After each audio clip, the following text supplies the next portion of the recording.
Good afternoon and welcome to the Ism Show. For the 20th century, every decade pretty much had an ism. I need to brush up on my isms. Hey, yo, what's Ism get the money?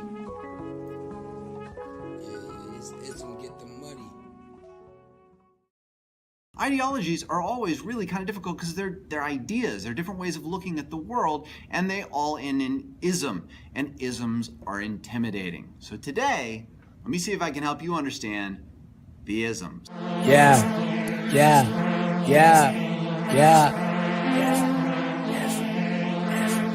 One time, I thought I told you, nigga. Niggas know a nigga about his isms. Isms have done so much damage, but people still believe in them. Talking shit, I might just have to get him. Bitch, I got that flow, I got that wisdom. Bitch, say no to me, I'm Mr. Ism. I hereby turn over to Ism Incorporated everything I have, including my freedom and the freedom of my children and my children's children, in return for which said Ism promises to take care of me forever. Isms nigga. Thought I told you I'ma have to get him, nigga. Oh, bitch, I got that flow, I got that wisdom. Bitch, say no to me, I'm Mr. Isms, in my opinion, are not good. A person should not believe in an ism. He should believe in himself. And not be clouded with the great isms. Bitch! What the fuck? Now you about to fucking lose it. Woo. Niggas know a nigga about his isms. Talking shit, I might just have to get him. Bitch, I got that flow, I got that wisdom. Bitch, say no to me, I'm Mr. Ism. Isms nigga. Thought I told you I'ma have to get him, nigga. Oh, bitch, I got that flow, I got that wisdom. Bitch, say no to me, I'm Mr. Ism. I was like, if you don't get your ass off my channel.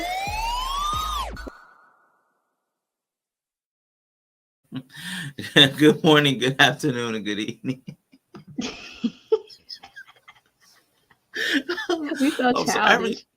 Every single time. Every Good morning, time. good afternoon, and good evening. Welcome to Critically Drinking. I am your host, Rashawn, here with Kawaii Bree. 1, 2, 3. How are you today, Miss Lady? I'm doing good. I've been arguing all day, so I'm very ready for this show. Angsty. What is up? Kansas Ann is in the building. We got Nia. Hello. We got Truth and Purpose Nexus. Tap in. Let's get it. What up? Yellow Pill is in the building, cooling with the isms. And we got JP, the aspiring matriarch. Hello to everybody. You're a woman now. You did heart hands. I just want to say that's feminine, so you're gay. Okay. I can live with that. I've been a lot of things in my life from a lot of people, and You've been a lot of things recently online. I've been a lot of things recently online too. I mean, this is true. And thankfully, I will tell, I wish everybody could incorporate this. With certain people that really don't do anything for your life, man, it matters so little to me what some of those people think. I wish everybody could get to that point. It took me a really long time to not care what random stranger thought.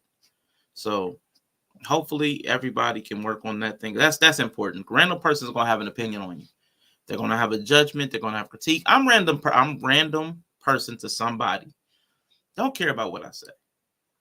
Don't. If I'm judging you, don't take it personal. I'm not paying your bills. I promise you I'm not. I'm not feeding you if you're hungry. I'm not putting gas in your car. Don't worry about what I say about you.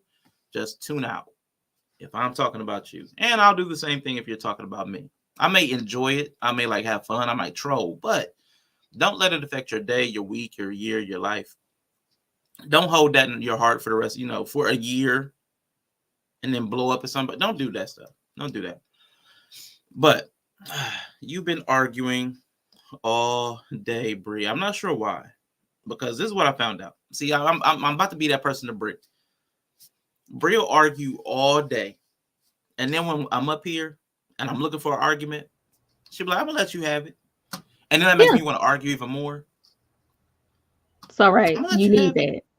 I be resting in my femininity. I be resting. Jesus. I was arguing with my mama. And your mom is great. In preparation for this show, because I feel like if I can get through to a boomer, I can get through to anybody. We got Moesha Stanley Cal in the building. Hello. Now, I had a whole plan. Of what we were going to talk about everybody today. We may get to the relationships or hard part, which I have several different components of relationships and why it's so difficult. Because my personal mission in life is to get people to quit saying it should be easy. Relationships should be easy. It's my personal mission to get people to stop saying that. It's extremely complicated. The ease comes from learning each other enough, and through repetition, it becomes easy. But no, relationships and relating to other people is very difficult, very challenging, very hard. It becomes easier over time if two people are willing and open to it. That's where we're going to go. But part of that argument that Brie was having was with me, and we were talking about I don't even know what this, but it started with K-pop artists, Korean. You keep coming pop from artists. my people. You keep coming from my Korean, my K-pop base. Okay. I do come for her K-pop base because to me, like somebody said of myself, they look like women. So I believe that. A lot of them look like women. They're wearing makeup. They do poses, little cupid poses. So I feel like they're very, feminine. And I think that's okay. But you wanted to argue with me about that. And we started to develop language around this idea of where does masculinity and femininity kind of start and stop, and what areas of your life does it start in. So we're going to start with that. And if Brie does not trigger me into a rage where I hit you in broadcast, that's gonna happen. If we don't get there, already stretched. We'll get back to relationships are hard, because this is also one of the reasons that relationships are hard. Yeah, because you can't allow people to be human because you so clenched up. So real quick, what I mean? I'm gonna do something for. Oh yeah. Let me. I know the beauty behind the screen of a K-pop idol. Yeah, I'm gonna put Kai in the background for you. Kai XO, yeah, that's Kai XO in the building. I'm gonna have him standing behind you, so that'll have you nice and ready for this conversation. I got something to fight for.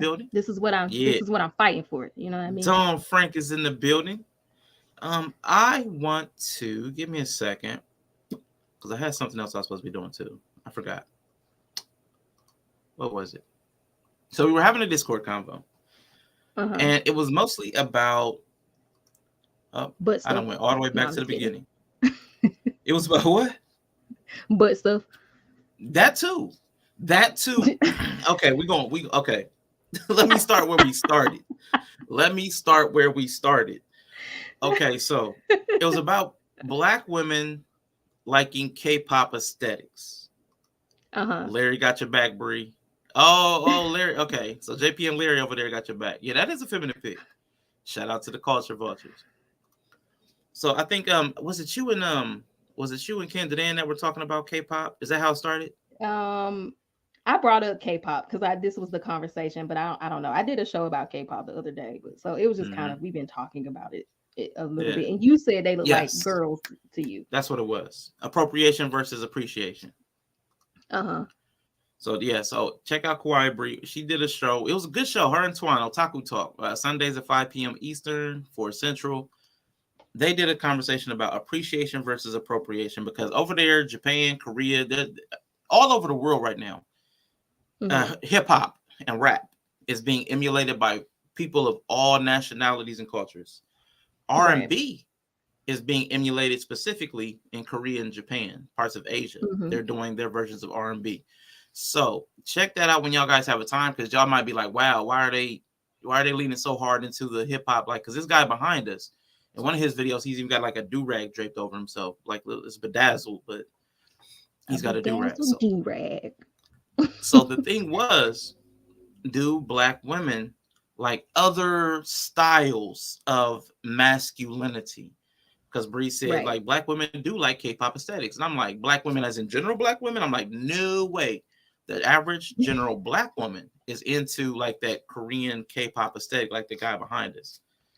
She said, there's a niche. Yeah, I'm in a few fan groups that are black, and I also said the average black woman is too homophobic to really be deciding what men are allowed to do as men, because that's my take on the average black woman. So I don't really care what the average black woman got to say, because most black women are homophobic. Let me go ahead. To the point where they can't even allow their men to breathe deep without questioning if he gay. Let me go ahead and start that comment, because that might come back up again. Now, I'm just saying, he can't even breathe deep. I've heard a lot. I'm not going to argue with that, because I've seen too many things that have been said on these internets that make a dude suspect or gay, including, I will never forget the eating a salad, ordering a salad. If you're out to eat and you order a salad, I love ordering a wedge salad. I love a wedge salad. Love it. I got to be gay because I order wedge salads. Sweater vests. I won't do that one though. Apparently, there's all kind of foolishness that makes you gay. Which, when we say the I'm not even gonna go on the soapbox, but to say someone likes the same sex in it's sexual intercourse because they eat a salad, man, something wrong with you. Something wrong. Get help. Stop it. Like Michael Jordan said, stop it. Get help. You're the problem. I'm sorry. Yeah. So, yeah. Uh-oh. Somebody doing something. Oh, they talking about a movie. Okay, I was like, what? Yeah, scary movie? Scary movie? I'm like, scary movies are gay now? Like, Jesus Christ.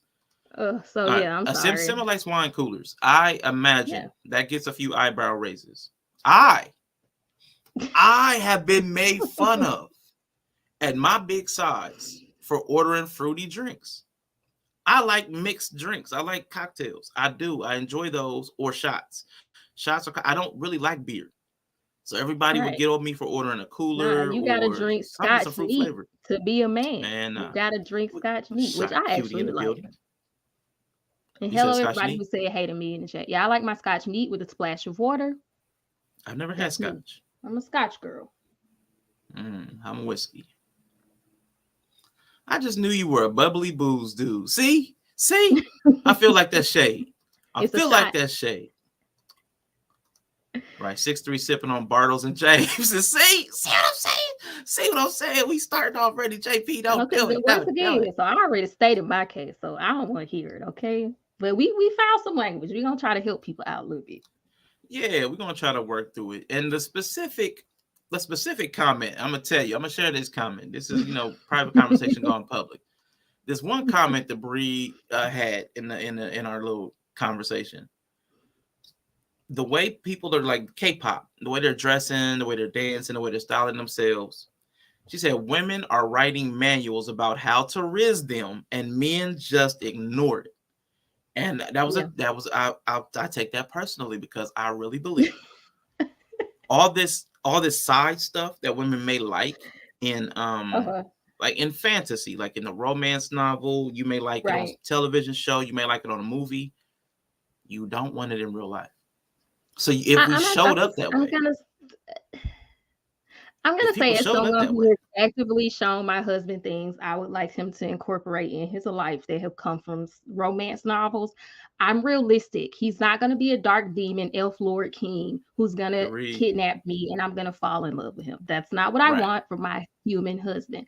But I be showing him stuff that I'd be like, this is really hot to me. You should do this more. And then he does it, and now you have a free access to pussy card. I don't know why that would be an issue for you. In that context, it's perfectly fine. But I really don't think that the average person is okay with some of those further out expressions, because that's not just within the context of your own relationship. is that somebody that can exist like that 100% of the time? Because you got to take them around your friends and family. No, we not. No. So dark, you're talking about just for the bedroom, which is fine. That's y'all can do whatever y'all want. Yeah, it's just like certain mannerisms, or for instance, like a lot of people don't have room to explore and learn how to express themselves, and sometimes you don't even know what you like, and sometimes through other medium, like reading. Some people like adult films, which I'm not really into, but you can be like, oh, this is interesting. Like, I haven't experienced this. Maybe I do want a more dominant partner. Maybe I want a more submissive partner. You may start to get an idea that you may like that through medium, even though you haven't experienced it. And so you may want to try to bring that into your relationship. That's all I'm saying women are saying. They're not saying you got to be a king of a kingdom to raise them. It's just like, oh, these are more dominant behaviors. You typically don't do that. Even though you are dominant, maybe it just hasn't occurred to you or it hasn't been articulated. So I'm going to show it to you. I think that's what women are talking about, like not becoming some fantasy fucking man. Okay. I mean, incorporating parts and pieces, that's cool. But us guys, we don't think in nuance. No, y'all. So you bring the dark elf, we're going to try to embody the dark elf. And all we're gonna look like him, talk like him, walk like him. We're gonna hold the big giant mage staff. We're gonna be the dark elf. Get your mage staff, guys. That's the way. We're gonna try to go to work like that because it's a free pass to puss, like you said. If that's working, we're gonna do it. We're gonna lean in heavily. So you gotta be careful in the language you use with us. And hello, Duri Meta. Hello, good to see you. But they are though. They're not, but you can keep saying it. You know what I'm saying? This is I'm not going to argue with people if I'm telling you the reality as one of those people and you choose to reject my reality that I'm speaking to you. I can't speak for nobody else but myself.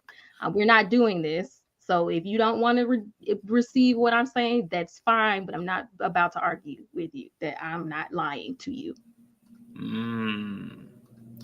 So I'm going to try to pull up some images. For anybody that has not seen the y'all have to give me a second. I'm about to pull it up on Chrome. He said I raised by showing up. For a certain culture of women, I'm sure that's true. I also do want to preface this with that. Like for me, I look at culture as important to a lot of these conversations as well. I don't feel like it's fair to judge other people's culture and make conclusions necessarily about whether they're male or female or masculine or feminine based off an American Black worldview. So, I mean, that's part of the conversation me and Rashawn had. I was like, as a Korean man, if you stand him next to a Korean woman, he does not look like a Korean woman. But if you're comparing him to an American Black man who typically y'all have larger statures, y'all are taller than them, y'all have more different features, they are homogeneous. I don't look at people in that way. So when I'm considering somebody, I'm generally also considering the culture in which they come from. And so that's how I look at it, but I know that's not how everybody look at it. Like most people compare people to themselves, and that's not how I tend to view people. You are an anomaly, Bree. I respect that about you, but it also annoys me. I do want to show you guys a little bit more of Kai because this is, this one right here. Oh, let's pull up this one. Can y'all let me see? Go big screen. Oh, that's too small. Boo, boo. Yeah, Kai likes to play around with more like feminine fashion choices, like sheer sleeves. Sometimes he plays around with blouses, hair colors, nail polish. He plays on that. Yeah, that's definitely a woman. But that's different looks. So you see some of these faces. Come on. Yeah. Now, if as a Black American man here in these United States of America, you cannot look at some of those photos down there and be like, that's obviously a man. Like that, obviously. Like, oh, that's definitely a man. You couldn't tell me that. Can't do it. But and I do want to go back to people generally are homogeneous once again. So they that's cool. Typically have very, strong features. And that's fine. I'm just saying, as far as my expectations as an uncultured black man, I have not traveled the world. If I see that photo, that could that to me, like Moesha said, androgynous. It could be either way for me. I don't know if that's a man or a woman. But someone on Twitter described androgynous.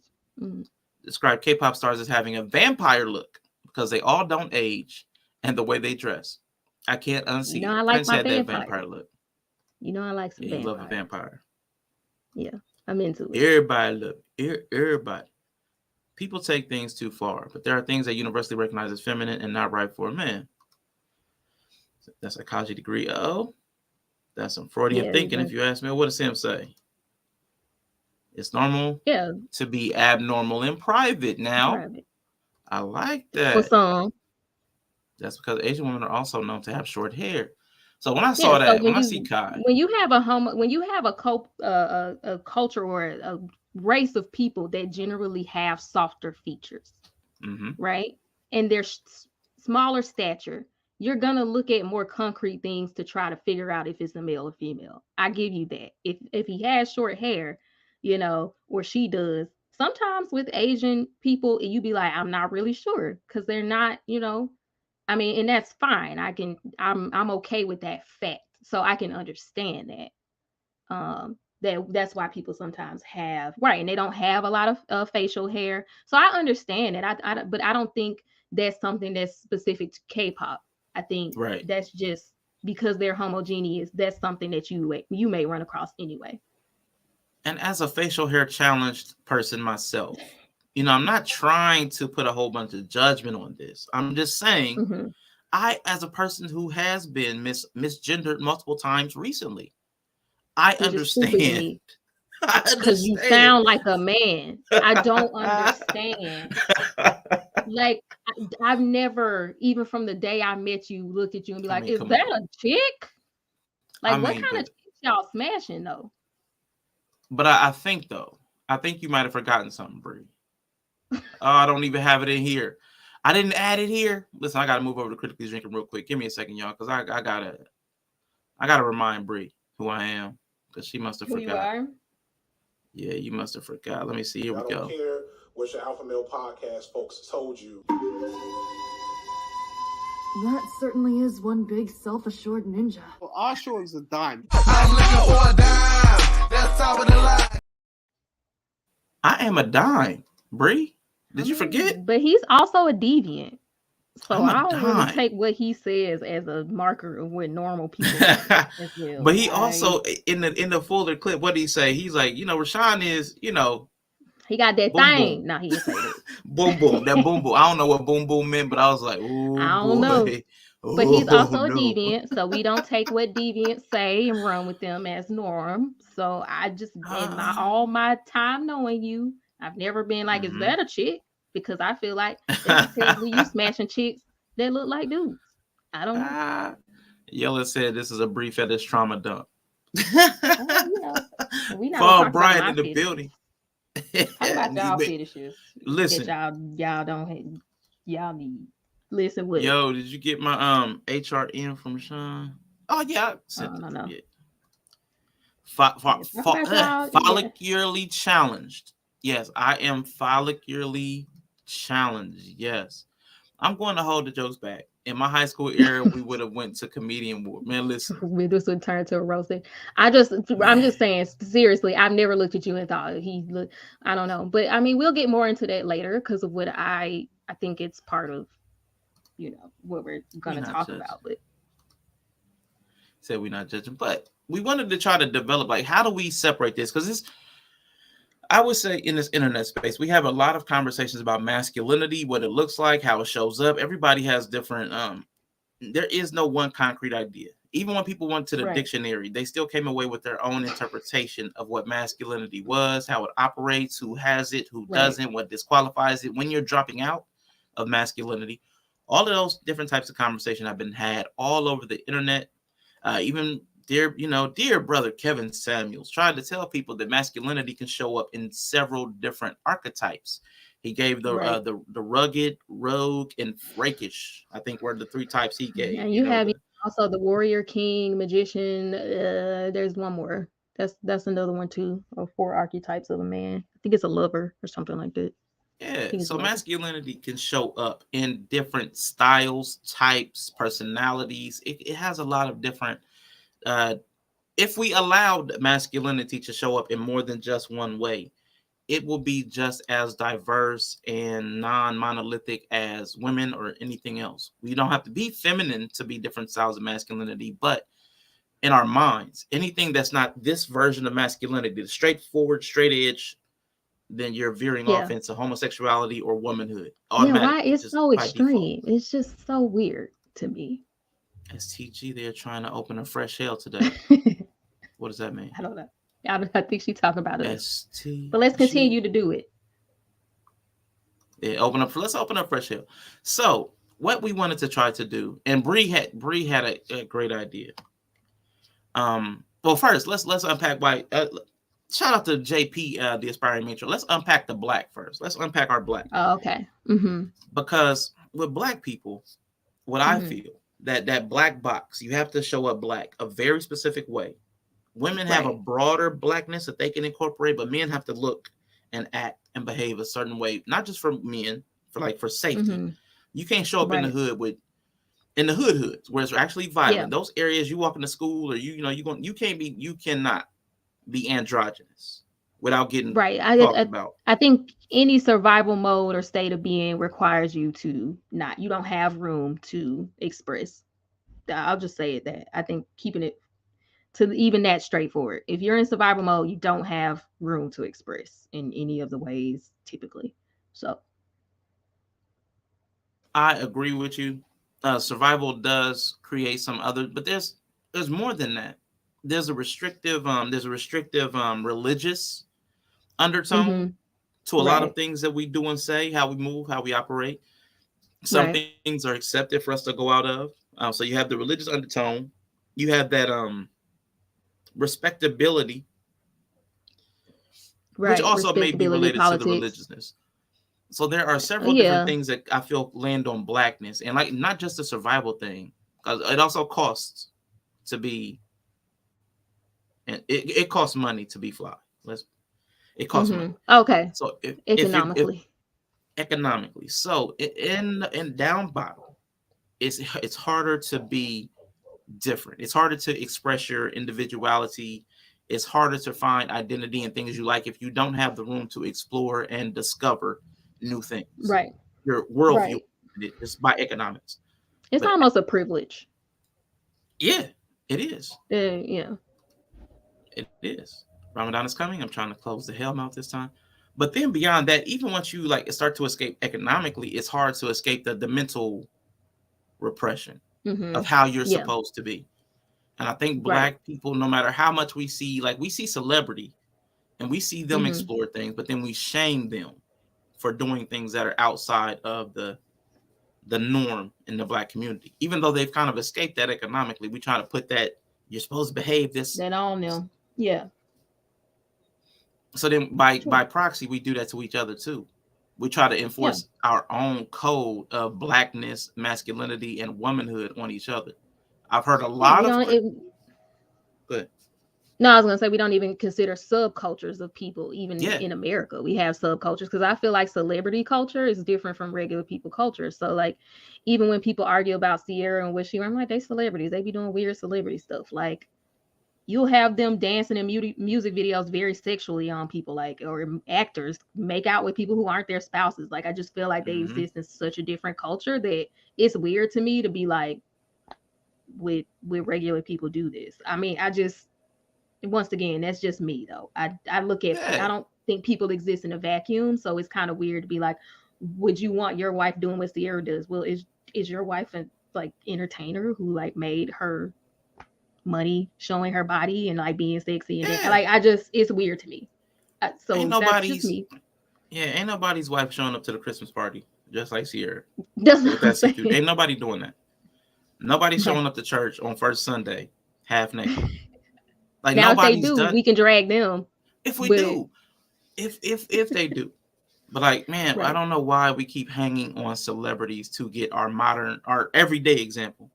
Although there are regular people who do it, even the celebrities are cosplaying in that way. I will give you, I would say a lot of the celebrities, and I was going to go to Cardi B. There is a specific subculture that a lot of the celebrities are playing into. The men and that rapper aesthetic, because again, not all of them are from the hood, but they put on that, the trap and the hood look. And then the same with the women. There's that stripper vibe. Yeah. Yeah. And she was a stripper. So once again. I mean? And once again, I need to return some stuff. And once again, she was a stripper. And another thing is maybe a regular woman would put that on, depending on where she's going. I mean, maybe if you went to a wild sex party, you would wear it. Maybe if you went to a party that had a theme of barely there, you probably would wear it too. Yeah. I mean, maybe there are some situations where a normal person would wear it. But even Sierra and Russell weren't in a normal situation. They were at a Vanity Fair party, which is like a club after party atmosphere. And the theme was barely there. So also still. I think I mean, yeah. Just a bunch of steamed dumplings. They taking crust and acting like it's apple pie. I think that's one thing we should avoid doing. Because I've seen it a lot. And not trying to take our examples from celebrity. But because so many people are social media influenced. Right. And getting their cues from that. We are seeing people take those cues and trying to apply them outside of place and time. Yeah, I mean, they had the same problem that the people talking about it have. They're just doing it and they're talking about it. But it's the same problem. Yeah. So I do want to acknowledge that there are some people who are out here dressing inappropriately, but it's not typically the wifey types, or it's not typically the husbands, the people looking to be married. Because I think we try to conflate that too much. We're talking about the people that want to be married and have healthy relationships, and then the people who are taking all of their ideas from social media and celebrities. Those two are typically not the exact same people. The woman that wants to look like Cardi B is typically not truly, even if she says it, is not trying to find a husband. Like, I've seen women in the club with barely any clothes on. So I mean, you might go to the club and see somebody in it. I mean, once again, I don't, whatever. But anyway, I digress. Yeah, but after talking about how Black people kind of get off into this little Black masculinity thing, because we reacted to that Black Men Unfiltered panel, which was very interesting a while back, about the demasculation of Black men and how Black men respond to different styles of masculinity, even if their sexuality is different, but their masculinity can show up in a lot of the exact same ways. But they were like, no, because you talk or move, if your hands move a certain way, if your neck get a little roll to it, those are true things. Those are mannerisms. And we wanted to talk about like how that's different. Then there's different levels of masculinity, and we wanted to talk a little bit about that. But you and your mother, how did that come about? That argument about the different. Because I was telling her I wanted to prepare for the show today, and I wanted to make sure I could articulate it. And she just likes to argue, and I do too. And so we have sparring matches, and I thought she'd be a good sparring partner because she's a boomer, and I feel like if I could get it through to her, then at least I can know at some level that I'm communicating it.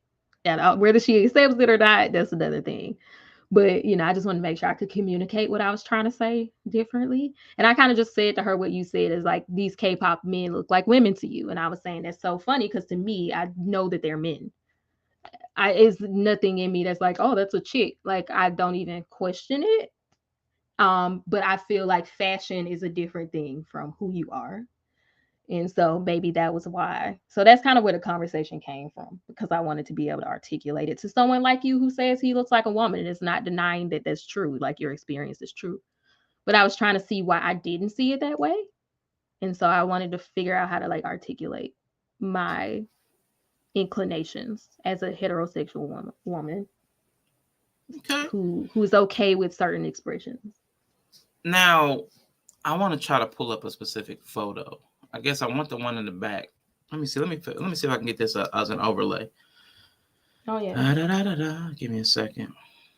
Which it'll be hard because you can only really see his face, but it's fine. Well, there's one where he's standing with some backup dancers, so people can get a different idea. And I sent like a few different men who were androgynous, and Yeah, I can pull them are up very too. masculine. Are very masculine. Yeah. So like now, imagine y'all. Let's put a shirt on. Let's put a shirt on this guy. But you see the sheer jacket. Y'all see the sheer jacket, like you can see through it. Now, if a black man was walking through the hood, hair dyed, long jacket with the sheer, let's say his nails were painted and he had like a little mascara on. Yeah, his hair is like pink right there. A little bit. It's like a would y'all lavender. consider him masculine, or would y'all say he's trying to be a woman? Would you say he's trying to be feminine? What would you? Black men would say he's trying to be a woman. Black men would say he's trying to be a woman and he's gay. They wouldn't just stop there. They would just say he's gay or he's trying to be a woman. Okay, I agree. Lil Yachty. Lil Yachty got them beads in. He like a kid to me. I don't think he would stand out. I mean, because if this was the hood, like that's not hood culture either. So let me find one of those examples real quick. Give me a second. There was one guy in specific. Because that wasn't a black guy, was he? I don't think he was black. There's another person I'm going to pull up in a moment. You can hear the masculinity in his, or the tone of a man's voice coming through. Pierre, but EXO? I think so. I want to pull him up. But hey, Candidate. Pierre has a very deep voice. Hey, Candidate. What up? What up? What up, peeps? I think Pierre is funny to me because he has such a deep voice. But how are you? I'm doing fine. I came to argue.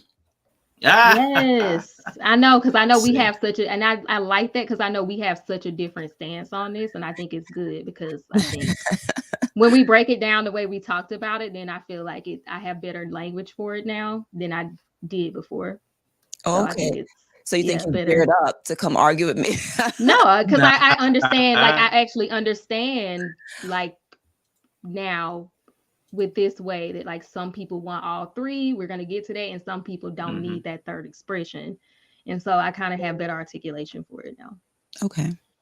Now this this person is a man. He is a man. He identifies as a man. Learning how to teach it. And as I graduated, I applied to every school that I could find online and offline. And I didn't get one interview, and my face happened to be on the resume. Wait a minute, I actually did get an interview. And when I sent my resume for this particular interview, I intentionally left my face out of it. Keep in mind, I sent some in with a little bit of makeup, and I also sent the other half with no makeup and no crazy shit at all, where it was just me and my bare bones, only to get no response. Now you might be thinking, it's just because I'm applying to Westerners and whatever else and they rejected me. But half of these schools were online schools owned by Chinese, where the belief is that if you want to learn the English language, we should.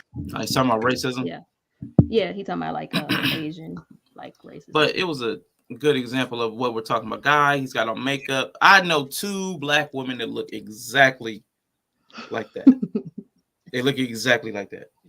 And I know Bree can't gaslight me and tell me I'm not that doesn't look like a woman. He don't look like a woman to me. I mean, he has a jawline of a man.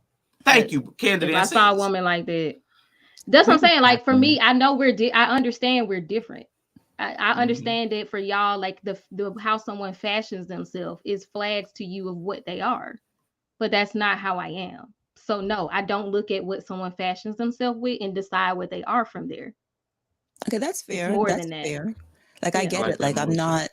His presentation to me looks feminine, but I'm not judging him thinking that he's a bad person or that I don't think it's a judgment. Appealing to some demographic of people. It just doesn't do anything for me when I'm thinking about someone that like when I look at a man and I'm like, damn, he looks good. Like, that's not the presentation. You like and I them think to that's be also like a man. You like them to be, which we haven't gotten to that, but we were talking about how you fashion yourself. Right. You like men who are fashioned like men, like traditional men, no extra, no feminine fashion choices, nothing. And I think that's how most people are. And I think most people look at how someone fashions themselves to give them intel on how they identify. That I don't do. I think that's how, but I think that's how what I'm hearing is that's how most people are. Because like Rashawn said, he's fashioned this way. So he looks like a woman to me. He does. Right. So that's what I'm saying. I think that's how most people, they would say that statement. But I think even the guy himself, do you think that he not also thinks that he looks a little bit more feminine? he's androgynous, so he's making feminine fashion choices. So he knows that. Yes, he knows that. That's what I'm saying. It's not like he doesn't know that, but he still identifies as a man. And he's very much so still a man. And I think that's why we're having this conversation, because there's some people who don't feel like you can do that. They don't feel like you can make feminine fashion choices and still be a man and feel like a man. That's where the issue is, that there are people who don't feel like you can exist in that way. Okay. And I definitely want to point out, because even he said, I sent some resumes in that had all this crazy shit. So he knew, he knows. They know they're being avant-garde. They know they're pushing the envelope. They know they're making choices the average men aren't making. Like, make no mistake, I don't think any man who decides to put on lip gloss, makeup, and nail polish is like, this is normal. I don't like, that's not, I don't think any of them think that. What I don't understand also is what was the point of him even having this conversation about, like, when I put this crazy stuff on, no one responded to me. Like, there's an aesthetic that when you go to a job, there's business casual in some environments, there's a certain aesthetic. So why is he surprised that no one wants to hire his ass? Racism within the Asian community for darker skinned Asians. That's what he's talking about in that video. Okay. So he's not even talking about. Yeah, he's talking about how, like, Chinese or Asian companies, like, even if he presented as regular, wouldn't hire him because he's a darker Asian. That's what he was talking about in the video. Yeah. And that's crazy that that's a darker Asian. That's crazy to me too. Darker. Right. I want to read you what you're saying, account's comment. I went to school in the area of the emo black kids and kids that wanted to be Jeff Hardy. We had a ton of people that looked like that. Nobody batted an eye. I still don't. I am cool with that movie. I believe there were certain schools, excuse me, in my city, where people that had alternative looks were more normal. But in most of the inner city schools, it was like you had to fit in. Almost everybody had Jordans unless you were poor. Like, you knew who had money in their family because they had Jordans. Like, as far as the guys, right? If you didn't have Jordans, you were more broke, and you tried to dress it up as, but you tried to get them Adidas as nice as you could. They was never going to be Jordans, but you got those shell toes, or it was always, or those the Allen Iversons. You always had some form of male black status. A gold, you had to have a gold chain at some point, or you didn't have money. Some kind of sports team jacket. Back then it was like starter and all them things. There was always something that was like, this is what black men wear. This is how they talk. This is how they walk. There was a script, and everybody pretty much followed that most of my life. I mean, there were some people, but of course there was a social cost to stepping outside of the lines of what a black man was allowed to be. I know, Bree, though, you said you had some experience with not being in the black woman script. Yeah, I've always been alternative, and I think all of these things I'm talking about are just alternative. So anybody who exists within an alternative culture knows we're not normal. That's why it's alt. Like, that's why it's called alternative. You're choosing something else. So I've always been that way, and I've had people make decisions about me and who I was because of that. And so, I mean, for me, it's pretty obvious, pretty basic idea that you don't have to present any kind of way to be anything. But a lot of people want to make a lot of the decisions and choices and conclusions people make in their mind are based only on how you fashion yourself, nothing else. Right. I think this is a good conversation because from what I'm hearing, you're trying to say that how I present has nothing to necessarily do with my sexuality. I mean, it really doesn't. It doesn't. Now, people who have certain sexuality may choose, but it doesn't 100%. Sometimes, they may choose to, because when we broke it down into how you see yourself, how you carry yourself, and how you fashion yourself, you can put anybody in those and tell them all of those but I know gay men who see themselves as men. Maybe they have some mannerisms that are more feminine and some that are masculine, but they fashion themselves as men, in masculine ways. They don't wear anything. So yeah, your sexuality actually has nothing to do with how you choose to fashion yourself. I mean, if you looked at it in a not alternative way, it would make a lot more sense. I have a friend, Twan, who is my co-host, who is a gay man and fashions himself as, for the most part, a normal man. Like outside of sometimes you may see him he might paint his nails, but he only paints them like black sometimes. He doesn't really do anything, so he's not flamboyant or anything, and so his sexuality literally has nothing to do with how he fashions himself. So let me ask you this question, Brie, which is not a fair question probably to even ask you, right? Yeah. I know that coming from the jump, I know what I'm thinking, but if that's the case, if this is what we're going with, and to some degree, I mean, I think there's some nuances, but to some degree, I completely understand how I dress doesn't have anything to do with how feminine or how masculine I am. But if this is what we're saying, then why do a community of women that are lesbians fashion themselves as what they call, I believe, studs? What will be the point of that then? Well, I don't think it's feminine and masculine. You said sexuality. How you fashion yourself doesn't have to do with your sexuality all the time. I agree. Now, your feminine or masculinity, it does have to do with that. Because it's how you choose to express your femininity or masculinity, or if you choose to subvert those ideas, are gonna affect how you fashion yourself. So yes, femininity and masculinity does come into play with how you fashion yourself. Sexuality doesn't. I see. Okay, great. Yeah, it reminds me of that conversation that Yella had on that other channel. Like, clothes don't have gender. Like, clothes, like, you're even if you put something else on, it doesn't change your gender. It's just an article of clothing. So immediately they started challenging Yella's sexuality. I know that's exactly. I know, Candidate. I know. If Candidate, if you put a tuxedo on right now, are you a dude now? No, but okay. But you're telling me a bra is not something that a women wear? You're telling me a bra is not something we didn't say that, but the point was what you put on doesn't change your gender. So it's just like if I put a tuxedo on, I'm not suddenly a dude. But that's not what Arshawn said. He didn't say gender. He said something about like what did you say, Arshawn? No, he said gender. Clothes do not have gender. Okay, yeah, they don't have gender. But what the fuck are bras then? They're just are men wearing bras? It's clothing. Like they're for breasts. They could. Men have breasts. They're for breasts. They're fashioned for women. I mean, there's A-cup bras that basically you ain't got no boobs. I mean, don't be shading us to the. I'm just saying, but it's like it's like, but I'm just saying, like it's cloth. Like it's a material. It does not have a gender to it. Now so it has utility. It has utility for the biological female. If that's what you're right. That's what I'm. That's where I'm conflating. I'm conflating the utility and the fashion aspect. Yeah, it ain't got no utility for a man, but I mean, it's but if it doesn't change his sex or his gender if he puts it on.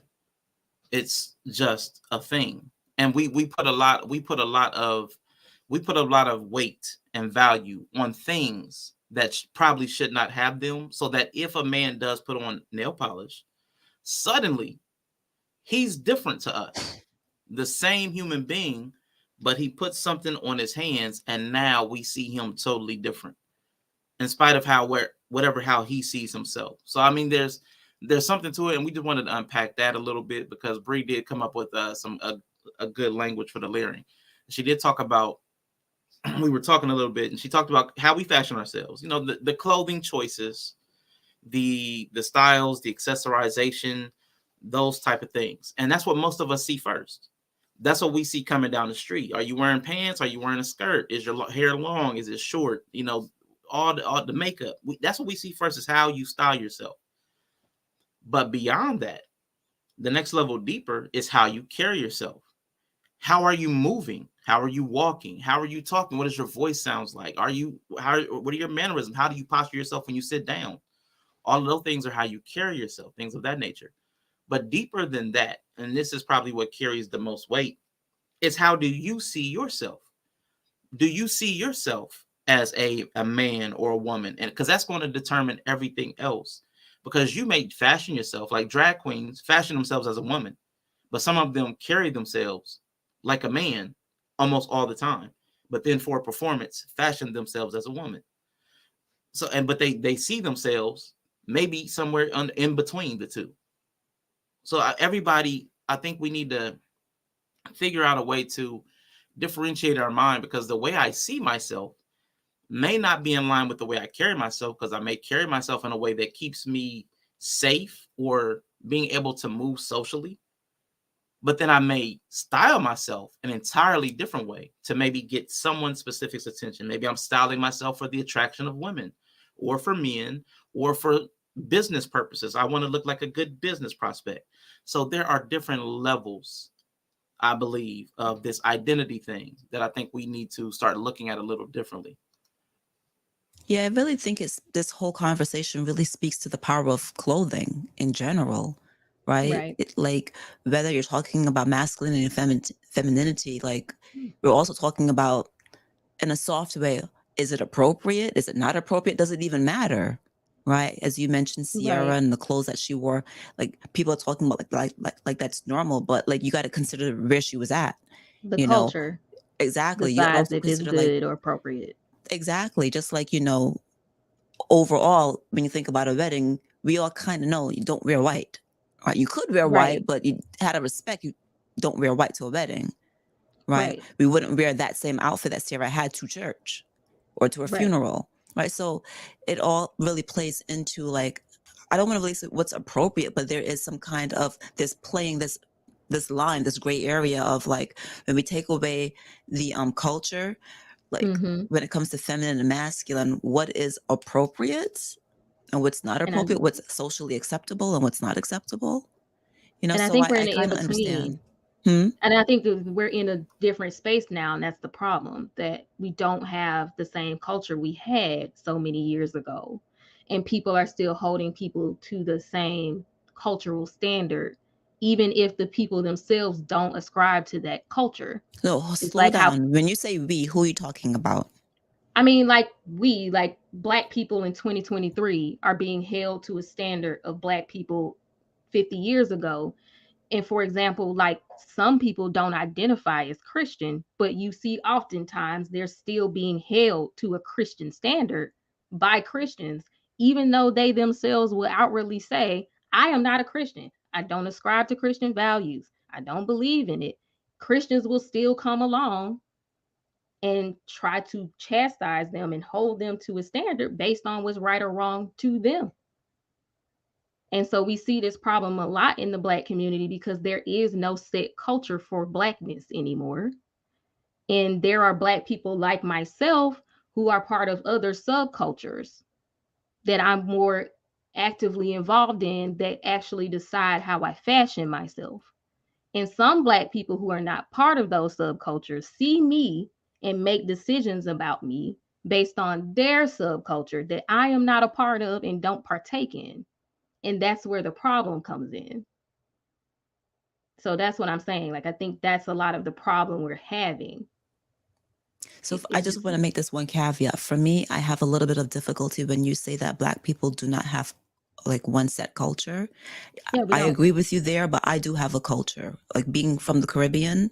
Right. So I always have to think outside of that American Caribbean culture Black that I'm used to and try to think about like American culture, but it's kind of hard because I'm like, when I think about culture, I'm thinking about my culture.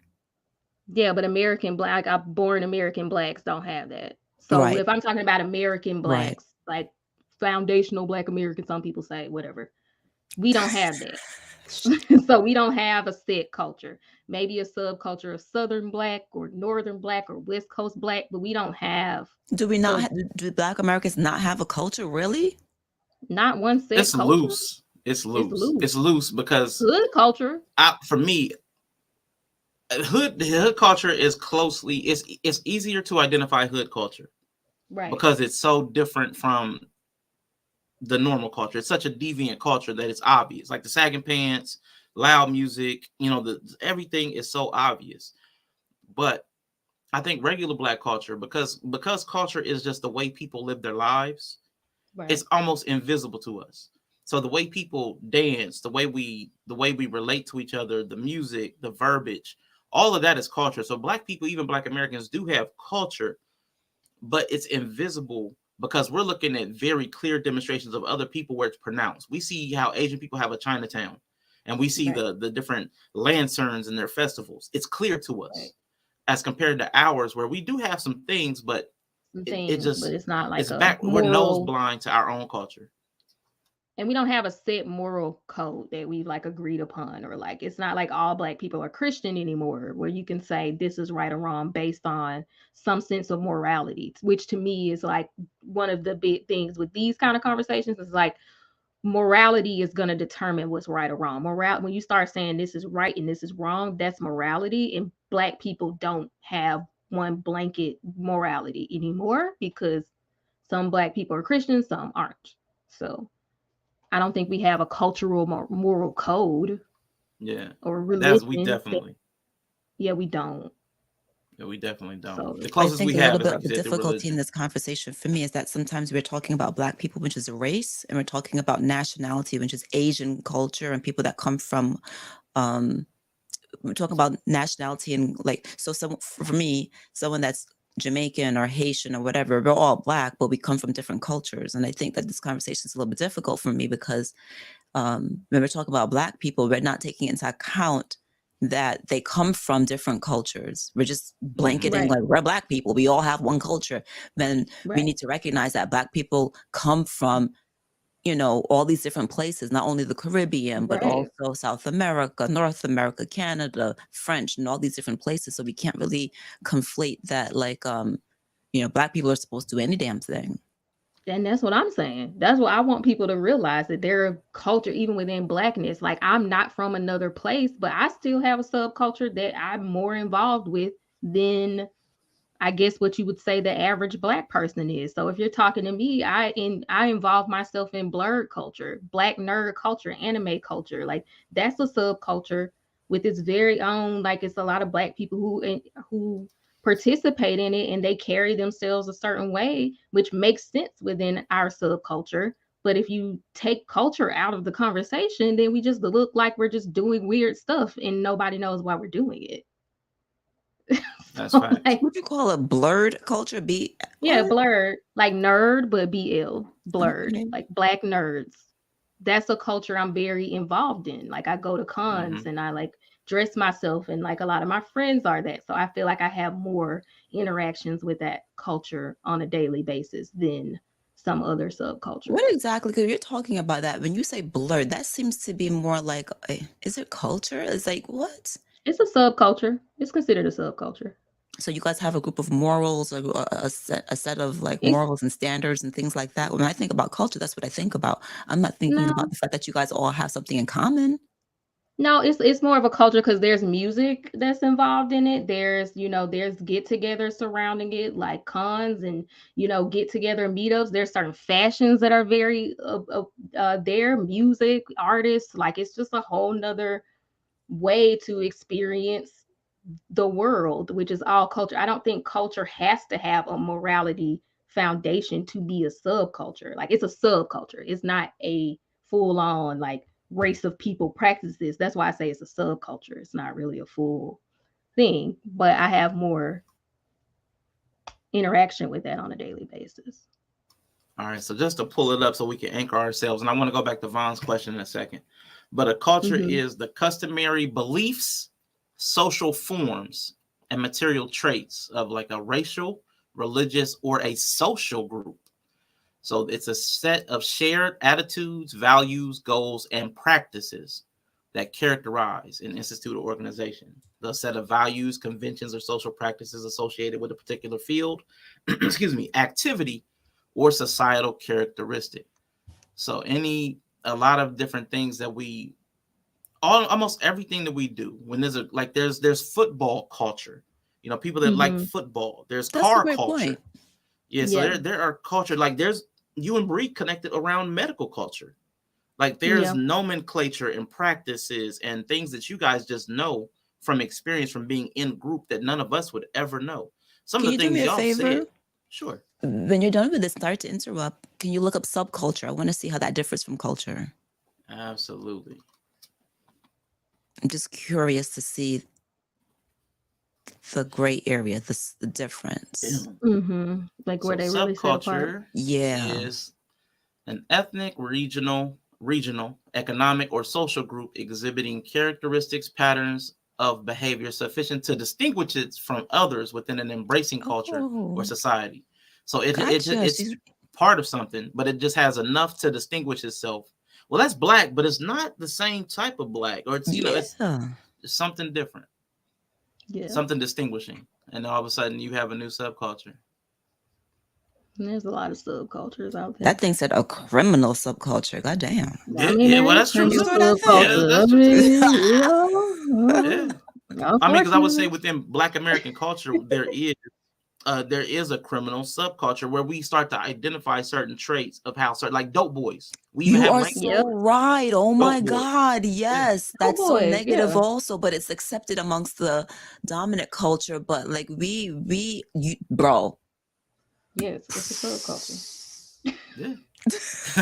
That's what a lot of these athletes get in trouble because they're partaking in criminal stuff. Yes. Yes. Yeah. Yes. Girl, yes, that's so true because oh damn. Critically drinking, that critical part really messing me up, right? Being critical condition. But a lot of times we don't contextualize the way we think about certain things around like a anchored point. Like culture is like the cultivated traits and characteristics of a people, but then we start to differentiate based on styles and tastes and like region. Like again, people around was it the coast of Geechee? Like they have a subculture of Southern Black, but it's different because it's influenced by other things. And like you said, you have the Caribbean influence. So any lineage that comes from the Caribbean Blackness will have certain things that we just don't understand as like American born. Like the whole wine point meat, all that stuff. We were like, what are they saying? What y'all talking about? What Yes, a wine punnet, yeah. Yeah. So, but we'll be like, what did he say? But if we don't have exposure. Yeah, and the funny thing is about that, right? I remember years ago when Rihanna went in Barbados. Every year we have something called, the carnival season, right? In Barbados we have one called Crop Over, and so Rihanna, you dress up in like very provocative outfits, but there's lots of feathers and they all mean something. It's related to like the history of Barbados and the culture and plantations, and I ain't gonna get into it, but it all represents different things. So you have feathers and you have music and you have all these different things, and so you'll dance with a guy, you'll dance with a girl, you dance with strangers, you're in the street I don't even say half naked, it's almost naked. I mean, mostly naked in the streets. And it's just normal. So when I look at it, we're trying to outdo each other. But when other Americans look at it, they were like, is she gay? What's going on? Why? That's not appropriate. And I'm like, that's Bayesian culture. That's what we do. Right. It's this time of year. And then we'll take all that mess off and go to church. You know what I'm saying? And that's what I'm saying. Not sexual at all. It looks sexual because I have like these two eyes where I can see the culture that we come from. But also I understand, like, if I'm looking at it with an American person, I'm like, gosh, I guess it definitely does look sexual, but we don't see it that way. But out of respect for the culture or the person, like for me, that's what I'm saying, kind of, with the masculinity thing. Like, I respect that it's a culture that I don't partake in. So ultimately, I'm not going to make a conclusion that you're a whore because you're in the street with, like, that would be stupid. Because now I'm putting my own view of what's right or wrong and projecting it onto you and just disregarding your humanity, how you see the world, like just completely like forget all that, you're a whore. That's what a lot of this feels like. Yeah. If you just look at it that way.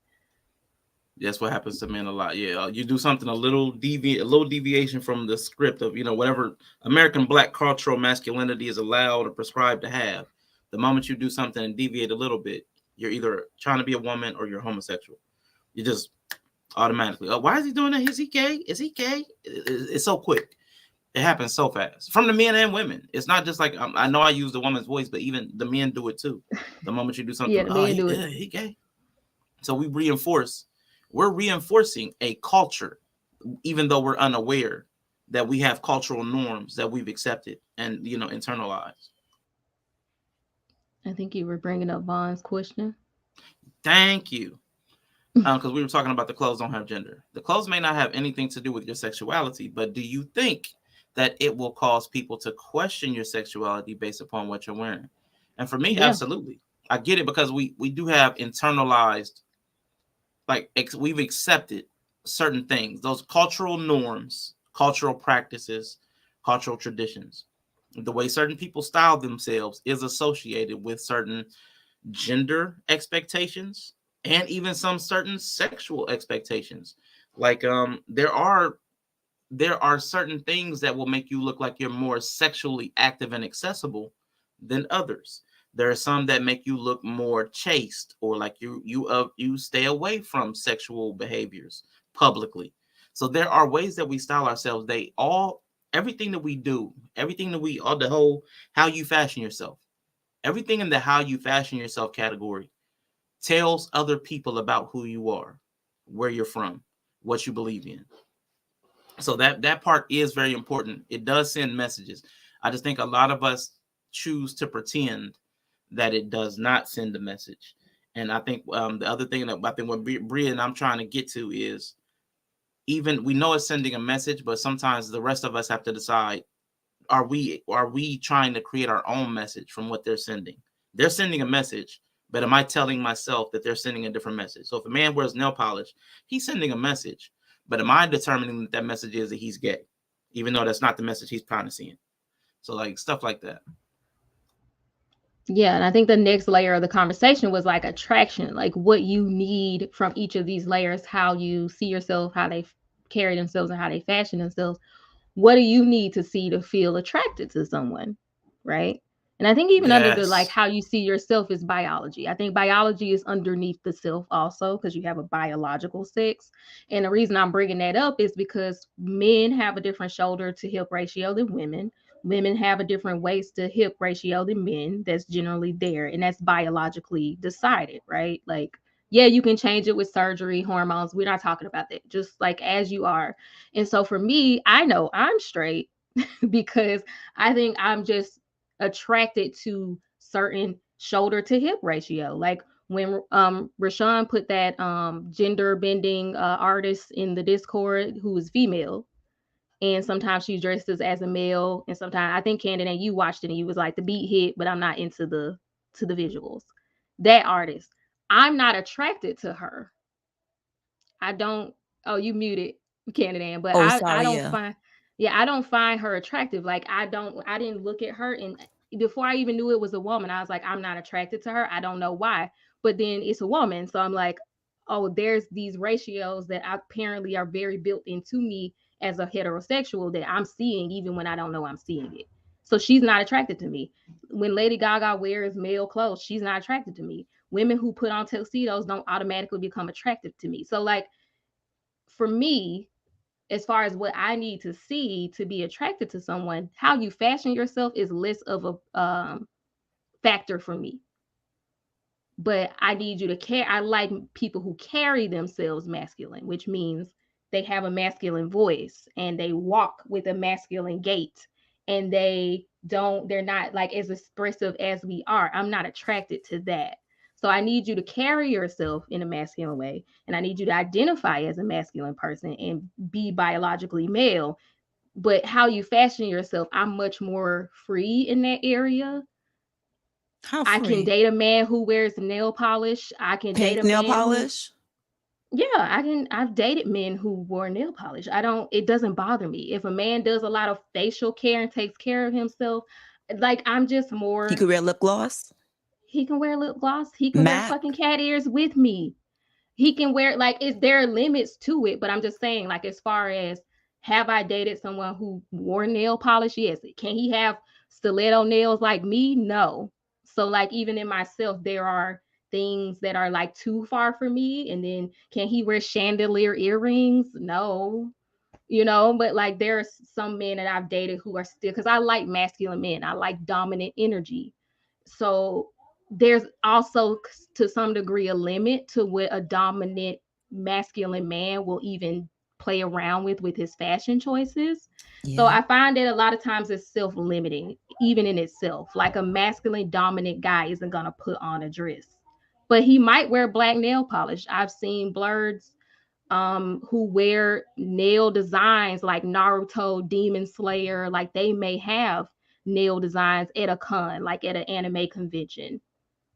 Even though every day they don't wear nail polish, but they may do something like that when they're going to a convention. And like, yeah, that's fine with me. That doesn't bother me. So I've had a chance to figure out where my lines are as far as feminine expression in masculine men. But once again, I know I'm not normal, so I'm okay with that. But glad you could admit that. I ain't got the everybody ain't got the appeal to me. I only need one person. That's just one person. There you go. And that's cool. That's the knowledge I think a lot of people need.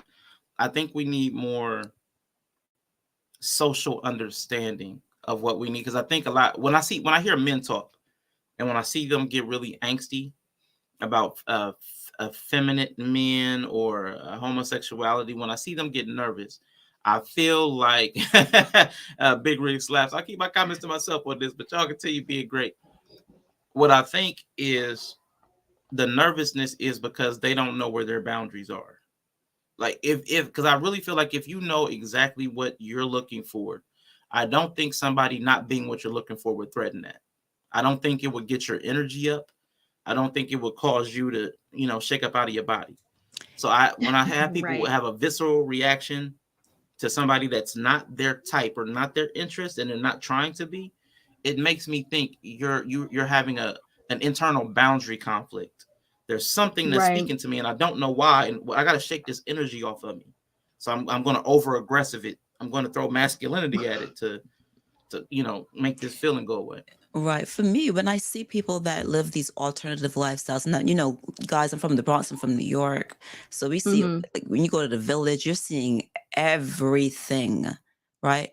So I'm a little bit desensitized towards how people present. Like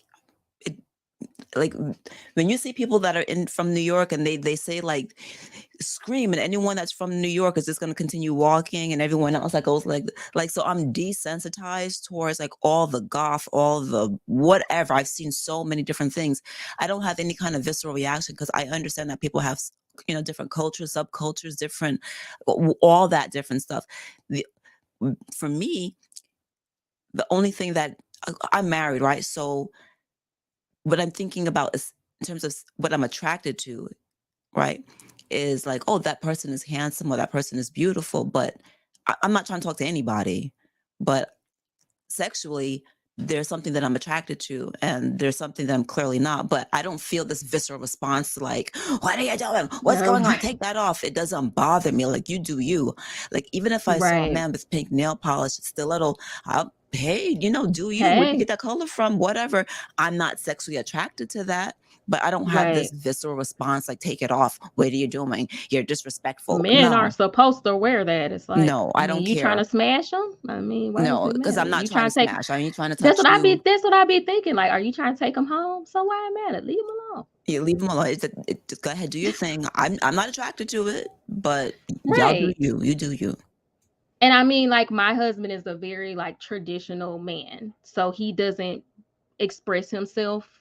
Like, as far as his expressions, his fashion, how he fashions himself, he's traditional, straight-laced, man's man. Like, he don't do none of that, right? And that's just who he is, and that's fine with me. Like, I don't need that, but I also don't care about it. Like, it's not like if my husband put on cat ears, he's not gonna suddenly become gay. He's not gonna suddenly be. I'm not gonna question his sexuality because he put on cat ears. I've literally had, you know what I'm saying? Like, it would take more than that. Like, because even like, for instance, we had three girls. And we go to Disney World. And sometimes the girls say, we want you to put on our Minnie Mouse ears and take a picture of us because it's funny. He puts on the Minnie Mouse ears. He's not suddenly gay because he got on Minnie Mouse ears. That's what I'm saying. Like, for me, I'm saying it in that way. Like, it's a headband. You take it I understand that, Bree. Let me tell you. You know what I mean? No, I'm not saying, like, I'm not telling you, but I'm just saying I know people who feel it. Like, I have one brother who's very straight-laced, and he does not, like, he's intimidating. He keeps his air. He ain't doing it. You're not going to get him to put on Minnie Mouse ears. I don't care how many times you ask him how you get. He's very like that. I have another brother who, like, his favorite character is Tinkerbell.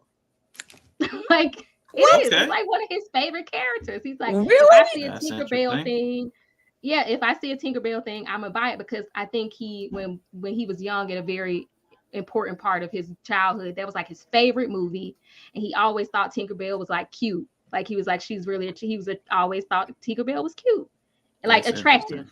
you know, yeah, like attractive. And so that was like one of the first characters, I guess, that he thought in his mind, like, oh, she's cute, she's attractive. And so he has like a special place for like Tinkerbell stuff. I mean, it's just a childhood nostalgia thing for him. It's nothing else. But a lot of people be like, well, man can't like Tinkerbell. Like, why the fuck not? Like, it's a fucking character. He ain't dressing like Tinkerbell. He not walking around in Tinkerbell dress and fairy wings and a blonde wig. I mean, he just said, oh, I like Tinkerbell. Like, I don't know. It's just weird to me. People are weird.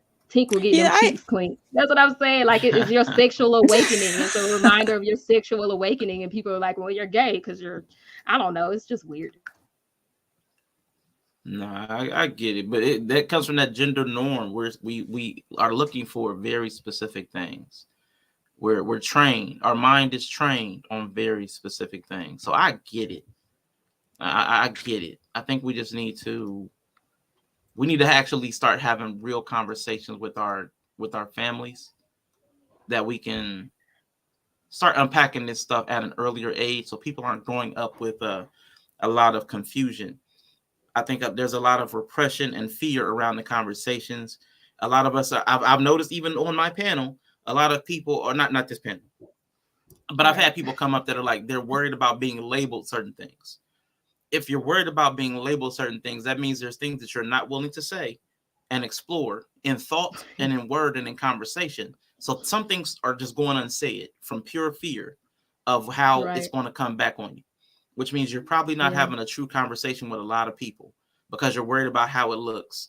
So if we're worried about how something looks just from how we're talking, of course, we're going to be afraid of how something looks based on how we're dressing, how we're fashioning ourselves. So that fear keeps a lot of stuff back. Hey, Dawn Harden and Beautifully Animated Speaks in the building.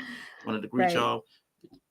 What's she doing them red flags up for? I mean, my brothers are very different. Also, my mom had, you know, my mom was great. She had her specialty was child psychology. That's what she did. That's what she went to college for. And I'm just grateful because she just knew there's some battles you don't need to fight. Like, it's just fine. Like, sometimes the more you make it a thing, it's a thing. It's like, okay, my kid likes fucking Tinkerbell. Like, so what? He's not. I'm trying to figure out why inside of me that feels awkward. Yeah, I mean, but it's like that for a lot of people. I think because Tinkerbell's a little tiny cute fairy, and it's like, why a dude can't like something cute, right? It's weird. Yeah, we're trained. Like, I think our minds make us. I understand why it's weird. I wasn't raised in an environment where things like that were, you know. And my brothers are very different. Came from the same environment. One's very, like I said, he's very like intimidating. Shy Cutie's husband, intimidating. You know, big dude, always that way. And my other brother's goofy and like. You have two brothers? That's just how he is. Yeah, my two brothers. They're very different. They're like opposite. The one that likes Tinkerbell, he married? Yeah, he couldn't date black women. You know why? Because anytime he liked something that wasn't normal, they always thought he was gay, and they wouldn't date him. Oh, wow! Even though my brother does not present feminine at like how he carries himself, he's not feminine. He has no feminine mannerisms. He doesn't even fashion himself in feminine fashion choices or clothes. Never painted his nails, but he can like, oh, I like this or I like that. And women were like, are you gay? Because you like this random thing. And he's like, I'm not gay. So he found that he couldn't date black women. So he married a white woman. And he has kids and she's stay-at-home mom, very traditional roles. He provides for them. He has set them up. He owns all, you know, all the things. But black women couldn't get past him like in fucking Tinkerbell, I guess. So. The way he fashions himself. I don't know. But not even how he fashioned himself. But that's still a visible manifestation of what's inside. So I mean, by you fashioning yourself, it's not just what you wear on your body. Like even the stuff you would carry around your house, the art you would choose. That's still how you fashion yourself, how you fashion your life. Yeah, they did miss out on the good man being stupid. But then they'll be like, oh, look at him married to a white woman. It's like, these chats. I'm just saying. Yeah. I mean, but that's important. I mean, that's a conversation because we need to decide, and it's fair. For me, it's fair. If you decide that you don't want a relationship with somebody based on how they fashion themselves, excuse me, that's fair. I just want people to have the conversation to actually have thought it out. Like if I'm getting everything else in my life that I would want in a person, but because they do this one thing and it's superficial, it's outward expression, is that a good reason to dismiss this entire person? And for some people, that's yes. Some things you'll just never get, you'll never be okay with. And it may be as silly as, I know they eat mushrooms. I hate mushrooms. And if I see people eating mushrooms, if I see, we gotta have a conversation about food one day. Y'all not gonna be talking about. I'm gonna have to be the mushroom apologist on the panel because what y'all not gonna do. Like, why are we eating that? No, it's good be for mushroom you. drill. Antioxidant. I don't care. Bree's gonna be mushroom drill. Now listen, whatever nutrients that belong in there, I'm not gonna be able to get them because I don't eat like some them. dirt. Then eat a little dirt. Why I gotta eat dirt? Why you gotta go to mushroom to dirt? Damn, the microorganisms that volatile dirt today. bring to the human. That's why everybody gut health fucked up and everybody getting colon cancer. We too clean. I'm telling you, ain't nobody gardening, growing their food, digging stuff out of the ground. Y'all ain't getting no dirt. That's why everybody's sick. I promise. Dude, no, I'm fine. I'm cool with gardening. I'm loving it. Can't wait to get my seeds in the ground. Love it. But mushrooms? Ugh. Okay, I'm a mushroomist. That's right. Be portobello mushroom. Nasty. Yeah, let's go. Fungus. It's fucking there. Mushroom supremacy. I'm shout out to we can't trust Yella. Yella eats cows that are not fully cooked. We can't trust Yella. His opinions don't matter. We're gonna fight a food fight in this bitch. We's talking about judging people based on their choice, and here we go. We doing it again. I don't care. What I mean? Life is not fair. You want me to apologize for some shit? I'm not gonna apologize. The fuck? I do think it's also a generational thing. I think millennials down are more like free with some of these expressions. I know millennials and up. I think millennials themselves are 50-50 split. Some are like me, some are not. But I know Gen Z, they with the shit. I mean, Gen Z down there living their best life. Yeah, they wild. Is it though? I think so. It's just a different, and that's another thing. It's just different. A lot of things that we consider lesser are just different. Because for like, don't yuck my yum. Like, you enjoy your existence. Like I could never live like that. But some people, they chose that. Well, I won't even call it struggle. People chose a path in life. My nephew, anybody that's in video game culture, my nephew could call it. He broke it down to me like as a loadout. I can't remember what I analogized it to. But like you chose your outfit for the day. You chose your outfit to walk into the world with. And it comes with certain benefits and drawbacks. So if you chose to wear a raincoat, you're probably going to be a little hot if it doesn't rain. It's going to be a little heavier on you. You got something to carry. If you chose shorts and it's cold, you have to deal with. So you chose your loadout. You chose your outfit to walk into the world with. And you have to, yes, it has benefits. If the weather's right, your outfit is going to really set you up nicely for the day. But if the weather goes the opposite direction, you're going to have some problems. And I think that's the thing we need to learn to live with is our decisions are what they are. They don't benefit us in every situation. And I think we try to make our choices perfect. It has to benefit us in every situation with every person. And everybody has to accept our decisions. So I think preferences are fine, even if it's superficial. But I think we just need to have thought about it and come to those decisions intelligently. We leave hockey pucks, texture steaks. They do. They do. So rude. With some nasty ass A1. Because I know y'all ain't got no sense. God. I don't like it well done. I don't like it well done. I like that phrase too. Don't yuck my yum. I love that. Yeah. When I heard it, I was like, "Oh, I gotta steal that one." But that's all black. That's all black people sitting around and do. That's all black people sitting around and do. But again, it's not just black people. You acting like black people. Well, I'm talking about, but that's my proximity and a lot of my experiences with black people yucking my yum. So that's who I'm talking about right now. Did she tap? Did she tap? I tapped the table. That's who I'm talking about right now. That's who always got something to say. It's always but it's not just Bree. It's not just black. If you go to an office, for a long time, dreads, braids, Afro textured hair, them fucking ears you got on, all that shit would not be accepted in your nursing and office. So it's not just black people. True. But that's. Of course, but I've also signed a contract to be under you and wear and dress according to your code of conduct. It's part of my employment. I walk out my fucking house. I didn't ask my auntie what she thought of my fucking outfit. I would like if she would keep her opinion to her fucking self. We not fucking each other. You not paying my bills. Why are you talking to me right now? Auntie got to tell you though. They gotta tell you. I don't even care what she got to say. Would you wear them ears to church? I wouldn't go into church, but no. The ears that I wear are part of the subculture that I say.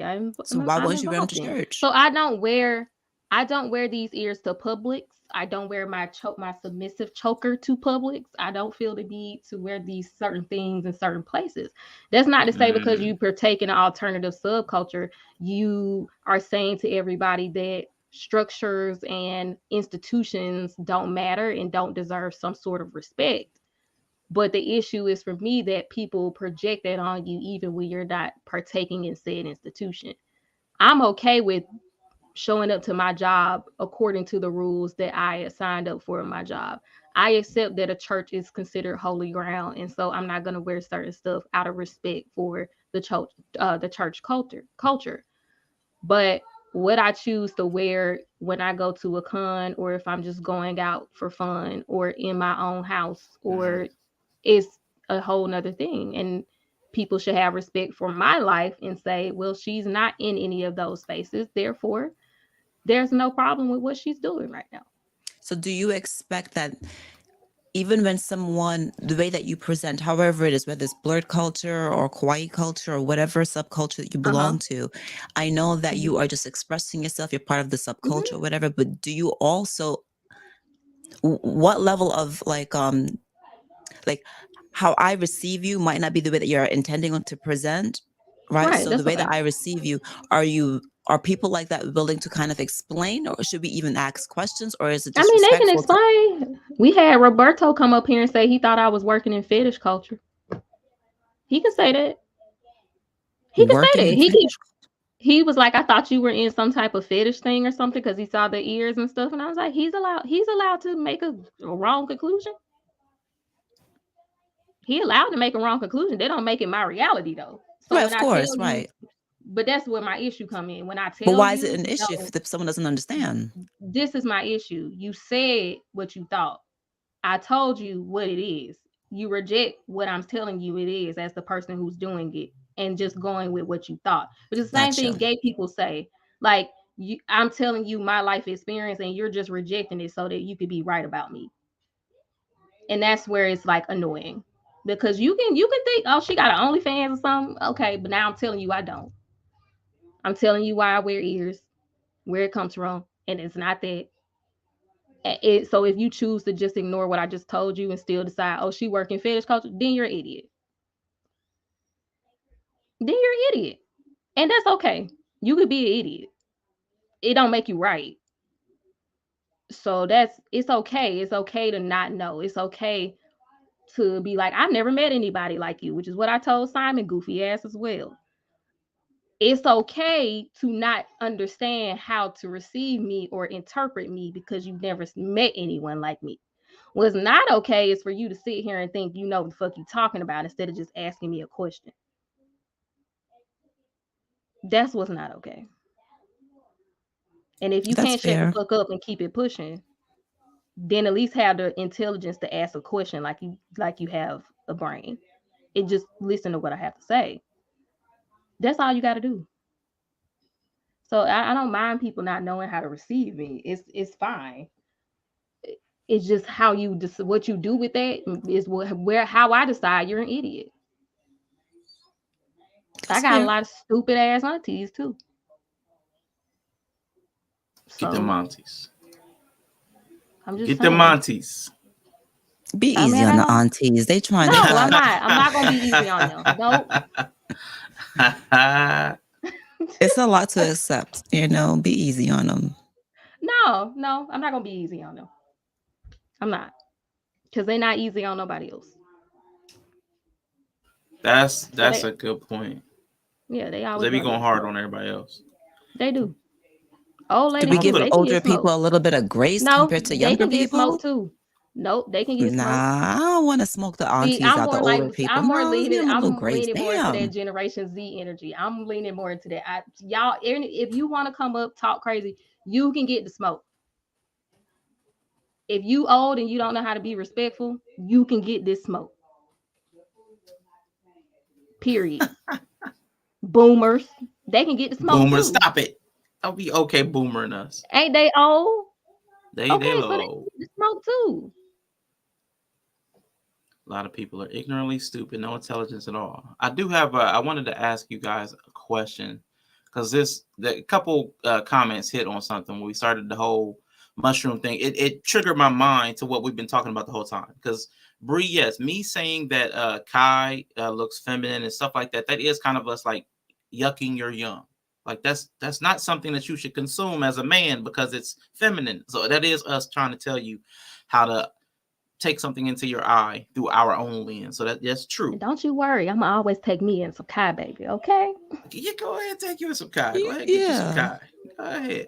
But this comment from Yellow. Kai is that the person behind us? Yes. Is that a man or that's a man? That's see? But you had to ask. That's a man. Yeah, it's okay. It's okay. It's okay to ask. It's okay. It's fine. But yes, he is a man. So Yellow said, black folks done made eating certain food. That's white shit. And in beautifully animated speak says, it's my experience as well, Bree. I showed my cosplay pics to coworkers of different races, and it was a young black girl who told me, we don't do that. When I checked her, then she was just playing.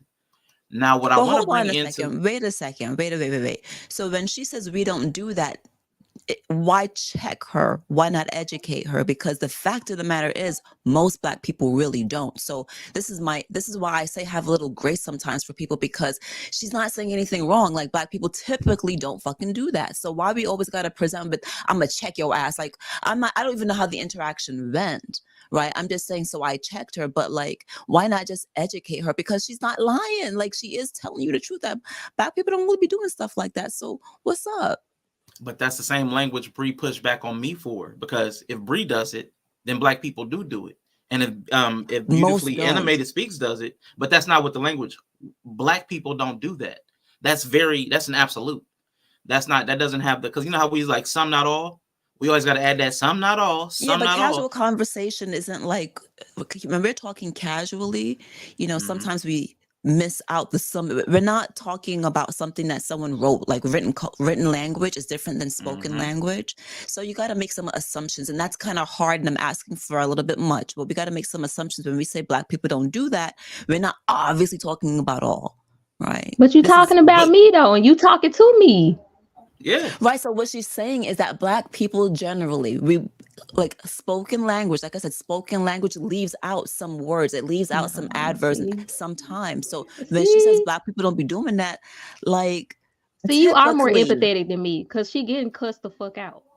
So you get cussed the fuck back out also with your fucking ears. I mean, I'm just saying, but that's why people don't know they disrespecting. I think that's what I'm saying. Like it's a subtle level of disrespect. You'll hear like gay people talk about the same problem. Like you, okay, yeah, but you wouldn't say like you would probably be like, oh, if you like, oh, that's weird. I don't know a lot of black people who are into that. You could say that, and that's not you denying my existence as I'm staying here. Y'all better shut the fuck up. As I'm standing here in front of your face, you just gonna deny my whole existence. You could just say, "Wow, I don't know any black people who are into that." Like that's. But I understand you are 100% correct. But that takes a level of respect, being surrounded by a multitude of people and learning how to speak to people. And I realize that a lot of people, unfortunately, don't know how to have respectful conversation. Like we see it all the time. So, like, I agree with you 100% that she definitely could have chosen better words. But me, as someone that recognizes that most people don't know how to talk to people, I wouldn't automatically count that as a disrespect. It is disrespect though. Yo, it is, but it is, and that's the problem with people. Like people. Andrew. Hey, what the fuck? What's up with the funk? Not Andrew. What's going on, brother? People know they being disrespectful though, and I think a lot of people think they being talk about the disrespect. respect. People think they being Woo! respectful With and his they yellow not. belly ass. Okay. You know what I'm saying? Apology count of one, right? You're not gonna do that. I mean, I understand that you can say like what the doc said, the backpack. The doc said the backpack. So She you got to said. think. Okay. Him and she said, What's up, Mr. like he said, you carry that backpack. So you got these people who Mhm. live this alternative culture are getting slighted and shaded and passive aggressively commenting on all the time. So yeah, you came up to me and said some shady shit, and maybe it's the first time you said it, but you can't just be like, that's offensive. That's offensive to me to say that when I'm a black person in your face having this conversation. And every other day before this conversation, I was black. So for you to say that is almost like discounting my existence because I'm an alternative, black person, or I participate in alternative culture. So it is hurtful. And so, yeah. Could you try to be mature and say she didn't know no better? Yeah, but when every black person don't know no better, well, I'm just gonna start cussing y'all motherfuckers out. See, for me, no, I hear you, right? But for me, I feel like I said before, like I feel like most people don't know how to have conversation. So maybe I'm a little bit of an apologist, and I admit that because I'm assuming that you don't know any better.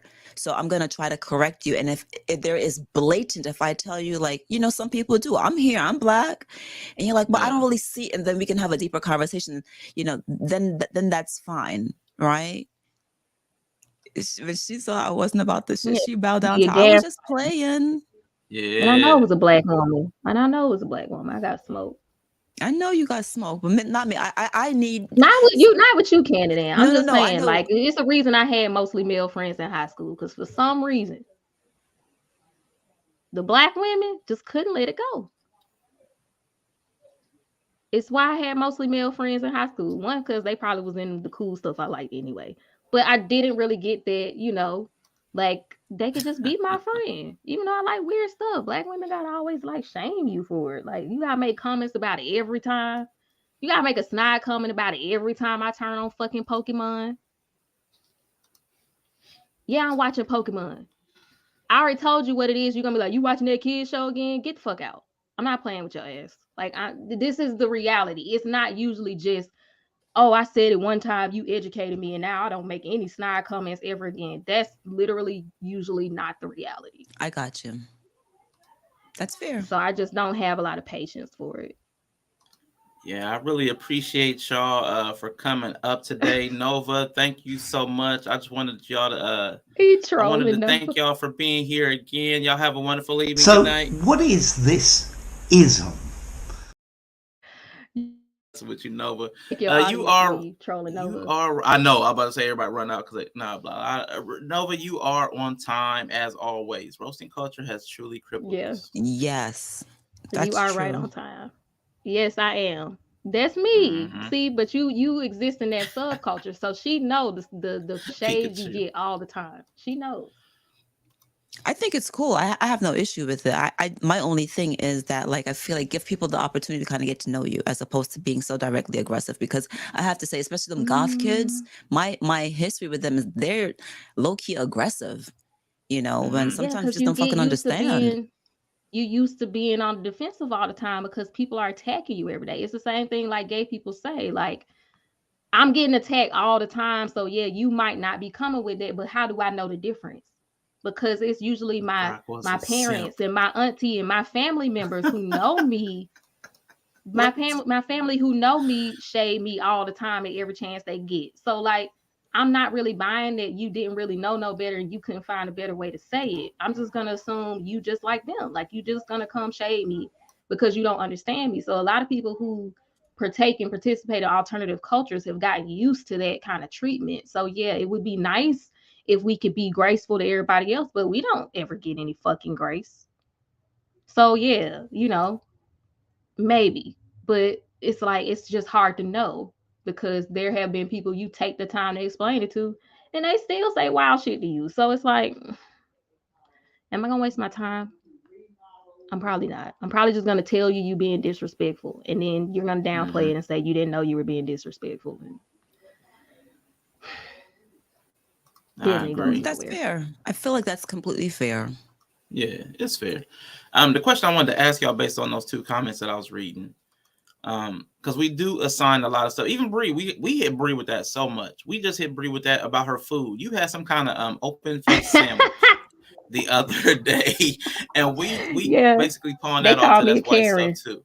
Yeah, it called you Karen, which is essentially saying, which is calling you white.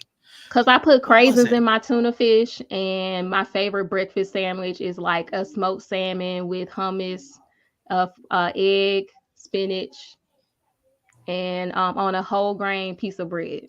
Like that's like my favorite breakfast sandwich, and they was like calling me a Karen, which is basically calling you white. So everything like what I'm thinking is, so it feels like to me we consider the room to explore and do things differently white. Like every time somebody's having a room to explore, we consider it white stuff. Like the food, that's white stuff. Cosplay. We don't do that. Blackness feels very constrained. Blackness feels like bondage. Blackness feels like y'all might need to get into it because y'all in some chains. Y'all into it. Y'all might need to try some bondage because damn, y'all really love it. Y'all love bondage. Y'all might need to get strapped up in the bedroom. I'm just saying. I don't know what the fuck is wrong with y'all. I mean, why do you think we feel so like we as people who fought so hard to be free people, why do you feel like we work so hard now to put ourselves back in boxes? I can't answer that. Because you don't relate. I don't do it. Yeah, I don't relate. And yes, I put craisins in my tuna. Yeah, craisins. The cranberry, little curdled cranberries, little dehydrated cranberries. It slapped. And tuna. It slapped. Don't knock it till you try it.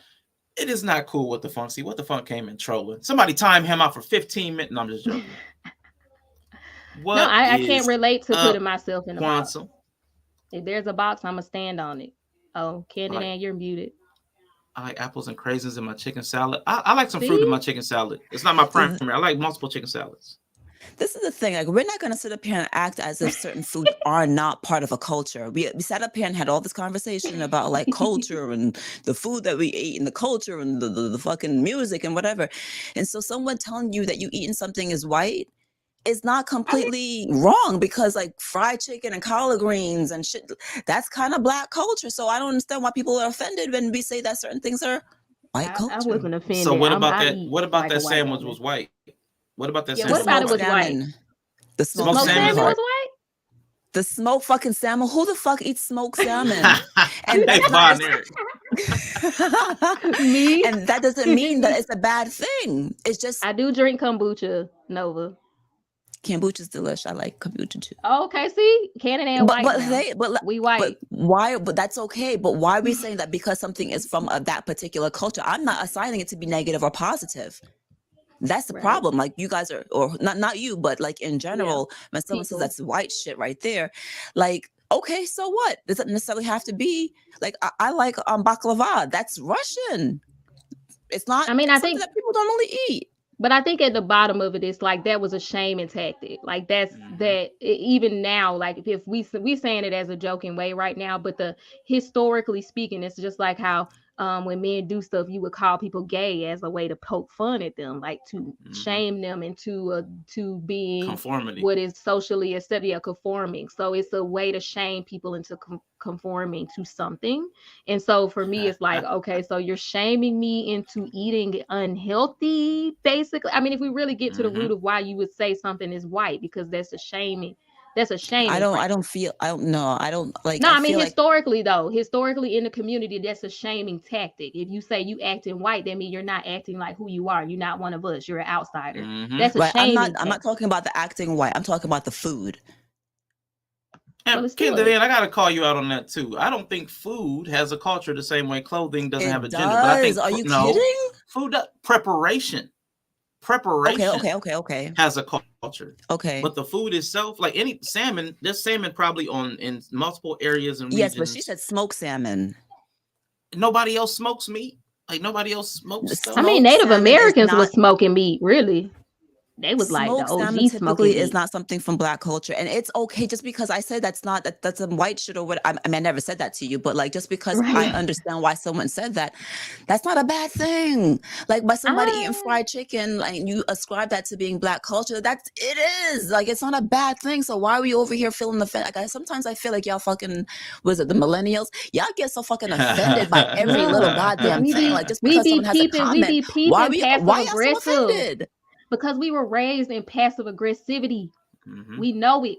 We be feeling it, and we don't fuck with it. And so we be like we swinging on everybody. It's like our lot in life. Mhm. We were raised under the passive aggressive ass Gen X, You are and we don't boiling fuck with chicken. it. What the fuck? Like what the fuck? What? Hey, you can He boil was some chicken. boiling chicken. Why? Yeah, you can eat boiled Come chicken. He said on. it's so much It's so much healthier. Okay, healthier. that's fine. That's fine. But that's not that is some white shit. Come on now. And that's not to say that it's not a good thing. You just Because saying frying chicken is about not some good for boiled you. I agree. chicken. But why be offended by somebody telling you that's some white shit? It is. I'm not saying I'm offended by it, but I'm not saying you won't smoothly get cussed out if I'm in a bad mood. That's all I'm saying. Like if I'm feeling high and like I'm involved, I'm actualized today. I might not cuss you out, but if I'm not, you might get a smooth clap back. You might get a clap back. I'm not gonna say cuss out. I'm It here take a lot for for it. me I'm to here cuss. for the clap It back might because be. It might take something for me to cuss you out. I don't cuss people out. I don't say cuss words, but I will have a clap back. Yeah, that's You know fine. what I I'm here mean? for the clapback because I think it like one thing that Arshawn said on another panel is like people don't know how much you care until they know that you care. Something like I'm not messing it up, right? But I think like the clapback is fine because we can have a fun conversation. Well, it depends on what the clapback is, because well, that's chicken you soup. know. Chicken soup is a little bit different. We're talking about just eating chicken in general, like like we do boil it. The prepper. He's I'm talking sure about he the do other stuff preparation. to it. I'm sure he do other, or he not just boiling it in water and just Yeah, eating what it. like I we would need hope. more information. What the He fuck? probably How put you Yeah. boiling the some chicken and how stuff you in the preparing What's it? your water, What are you putting it preparation? in? some Matter stock. of fact, if he's just boiling it, then y'all right. Yeah, that is some white stuff. If he's just If boiling you it, boil it, you There's no making problem dog with food. it. It's You not making dog bad. It's food. just it is what it is. no People want to be so seasoning, damn offensive. No, Damn. but stupid. He's about real white people cooking in the chicken in the dishwasher. Jesus Christ, them aunties. What's up, Shy Cutie? How you doing, beautiful? Shy Yes, Cutie, Shy no, we got Cutie. smoke for the aunties. Look, it's my mission in life to clap back to aunties and call them bald Mhm. head. That's- They want to talk about everybody. I Okay, he boils it to get the oil out. Okay. And so then what there are you you go. doing with it afterwards? After you boil it to get the oil out, what are you doing afterwards? You're not just eating it. You're putting it in the chicken. What are you doing? You seasoning it up? What are you doing with it? I need more information, please. And mix it with veggies. Okay. Oh, okay. But he don't even live in America, so you can't be. Well, he doesn't live in America, but like whether he lives in America or he lives in or wherever he's in Germany right now, but that's how he prepares it still is he's going to prepare it whether he's in Germany or in America. He's still going to prepare it the same way because that's how he eats it. Mm-hmm. And he's from America anyhow. He's culturally from America, even though he lives currently in Germany. I think he's from Harlem or something like that. New But York. I just feel like what the it's a fuck? conversation that. Go ahead.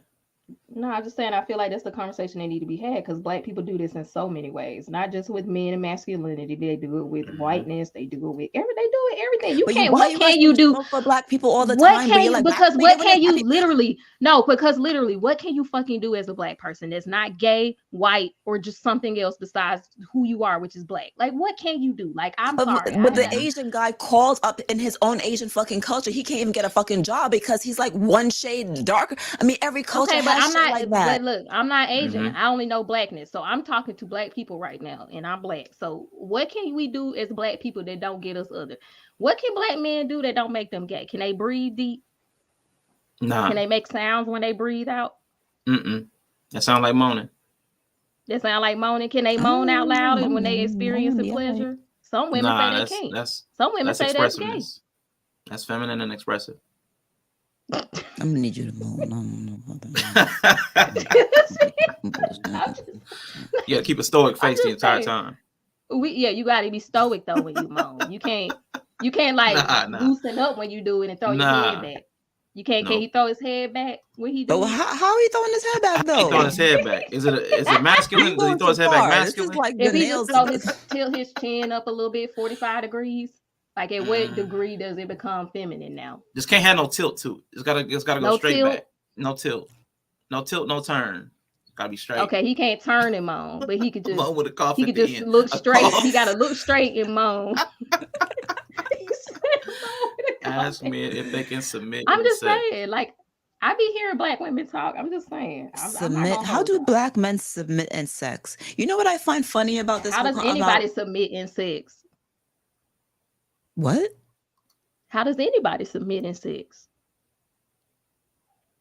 How? Didn't you talk about you like a dominant man? Yeah, but how does anybody submit in sex? I mean, because like it's an energy. It's not a man or woman thing. Submitting in the bedroom is not is not male or female. It's the role you play and how you exist in the Right. So he's coitus, asking. right? That's which is Yeah. fine. He's asking if men can submit in Can submit. sex. Yeah, they can. Yeah. How do they submit in sex? How do men submit in sex? You let your partner control. You let the woman take the lead. Yeah, you or let control. your partner take control. Okay. That's submitting. Yeah. Yeah. How that looks is going to depend on what the dominant partner says. But, That's true. I mean, that's basically at the end of the day, it's just you just let the other person take control. You trust them. Okay. I'm okay to with take that. I mean, that control. basically means I'm on top, right? I mean, Or if that's you how tie him you, down. that could be anything. Tying down. Beat him. You push him up against the wall. You know, to initiate something. Let's not It do could too be much. anything. You choke him out. Choke him out, Ed. Talk about a little bit. Dan was like, hold on now. You know. I'm just saying, Yeah. it could be anything. It's androgynous in the bedroom. He's Yo, so he howling to the moon. And the alpha mentality. How you he know? said it's BA. You should ask a woman that what the funk. You wouldn't really know because men they'll tell No, your ass. most men but only. when they No, come to most us in the men bedroom, do. shout out. I think most men do have sex in the alpha mentality. I don't think most men, besides a woman being on top, but that's cute, whatever. But like, there's way more to it than that, and I don't think most men experiment with the other ways beyond being, oh, she on top. But that doesn't necessarily mean that you come into the bedroom from a fully submissive standpoint. Mhm. Because I mean, even as a woman, you can't necessarily be fully submissive to just anybody in the bedroom because you can't trust all dominant men with your safety.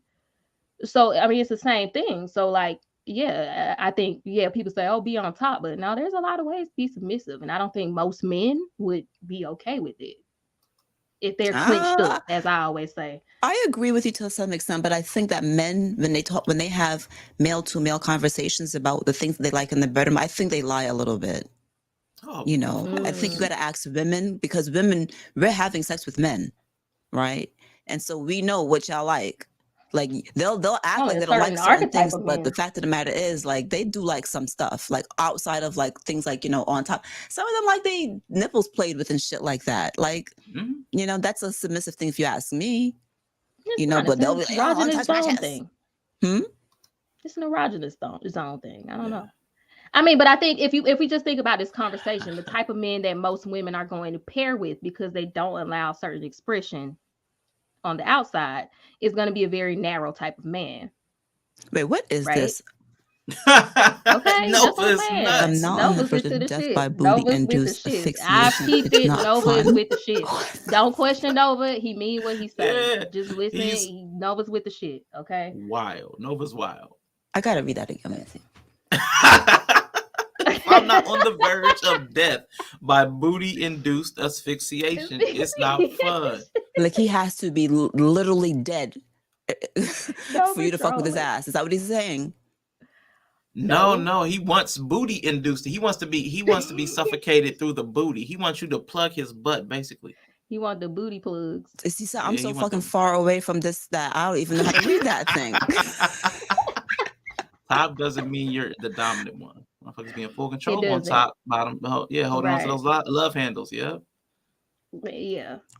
But I'm just saying, if you just think about what we talked about in these conversations, most people are very narrow in what they even want as far as expressing masculinity. So I just don't.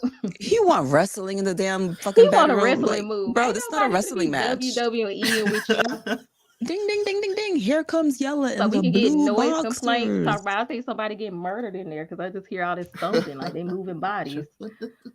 But no, I just think that what you run across is going to be limited to some degree based on how much expression you feel comfortable with as well. I think I'm not saying it's always correlated, but I do think if you're very narrow as far as like this expression of manhood is the only one I'm attracted to or drawn to, then you have to realize you're going to also be very limited as far as how you experience men in the bedroom. I think that's a fair assessment. Yeah, and I'm okay with that. Yeah. I mean, and that's what I think with this kind of conversation, like the spectrum of things people are doing. It's crazy, you know. The chat is wild today. Yo, that's sweet shit music. Oh my god. So you know, that don't sound like a safe partner. I don't want to get beat up in the bedroom. I don't want to have my joints dislocated. I don't want to have my jaw broken in the bedroom. I'm not into that. So roughhousing sounds. The roughhousing kind of. That don't sound like roughhousing. That sounds like exotic? a full on. No, exciting. That sounds kind of exciting. No, Somebody that just like a full on WWE match. You might want to get a bro. You might want to get a bro for that because I'm too delicate and I'm not gonna get my jaw broken because you want to practice wrestling moves. No, you don't have to be body slammed or choke holded. You could just like jump, like because the beds have typically got a little bounce. You just bounce off and then he catch you. Like he just catch you. If he catch me. If he catch me. Oh, that shit ain't necessary. Ew, y'all dirty. Ain't nothing wrong with that. I got. Is dominance the same as aggression? Can a woman be aggressive while still letting a man dominate? Dominance is not the same. I think so. I think they. You don't have to be aggressive to be dominant. Right. What does aggression mean? Can we define it though? Absolutely. Because you I really you already know where I'm going with it. You already know where I'm going. Dictionary here. Because Bree in the word aggression. No, I didn't say. I just said dominance doesn't always have to be aggressive. Right. So aggression is a forceful action or procedure, such as an unprovoked attack. Yella. especially when intended to dominate or master. So aggression can be used to dominate. Domination of force. Aggression is the forceful action, but you can use it to dominate, but that does not mean it is domination. So they are different. But it does have the language of attacks, the practice of making attacks. Hostile, injurious, destructive. You see all them words, unprovoked violation. I hate that this even came up. I like to roughhouse. That's right. So what do we say? No, dominance does not have to equal aggression, which is what most men think, which is why a lot of y'all are trash ass dominance.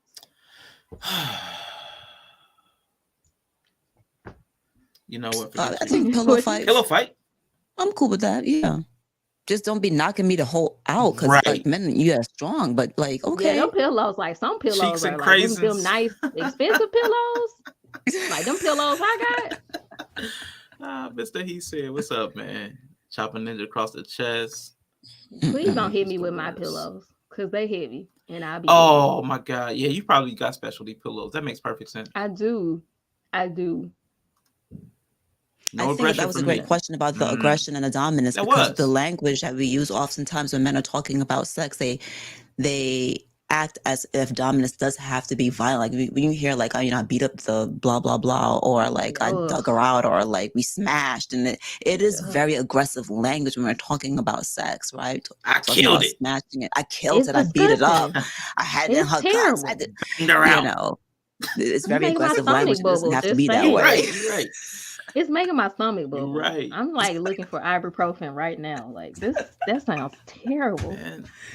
It does. Why Like, y'all doesn't it? like Like, I this? have to be honest with you, but I agree with you here because whenever men talk like that, I'm like, that don't even sound fun. Like, why y'all talking like that? Like, ooh, he gonna beat it up. I don't want to be beat up. Like, I don't want to be beat damage my up. vagina. Like, Ibuprofen what is the bad for your GI tract. I don't want to have to take ibuprofen every time we fucking have. That's men to men. I think that's why men talk this way because men to men they have conversations like that. But when it comes to women, I don't think most women want their vagina beat up. And I'm please don't beat it up. I don't want nonsense. Why we gotta be so aggressive? You could be assertive.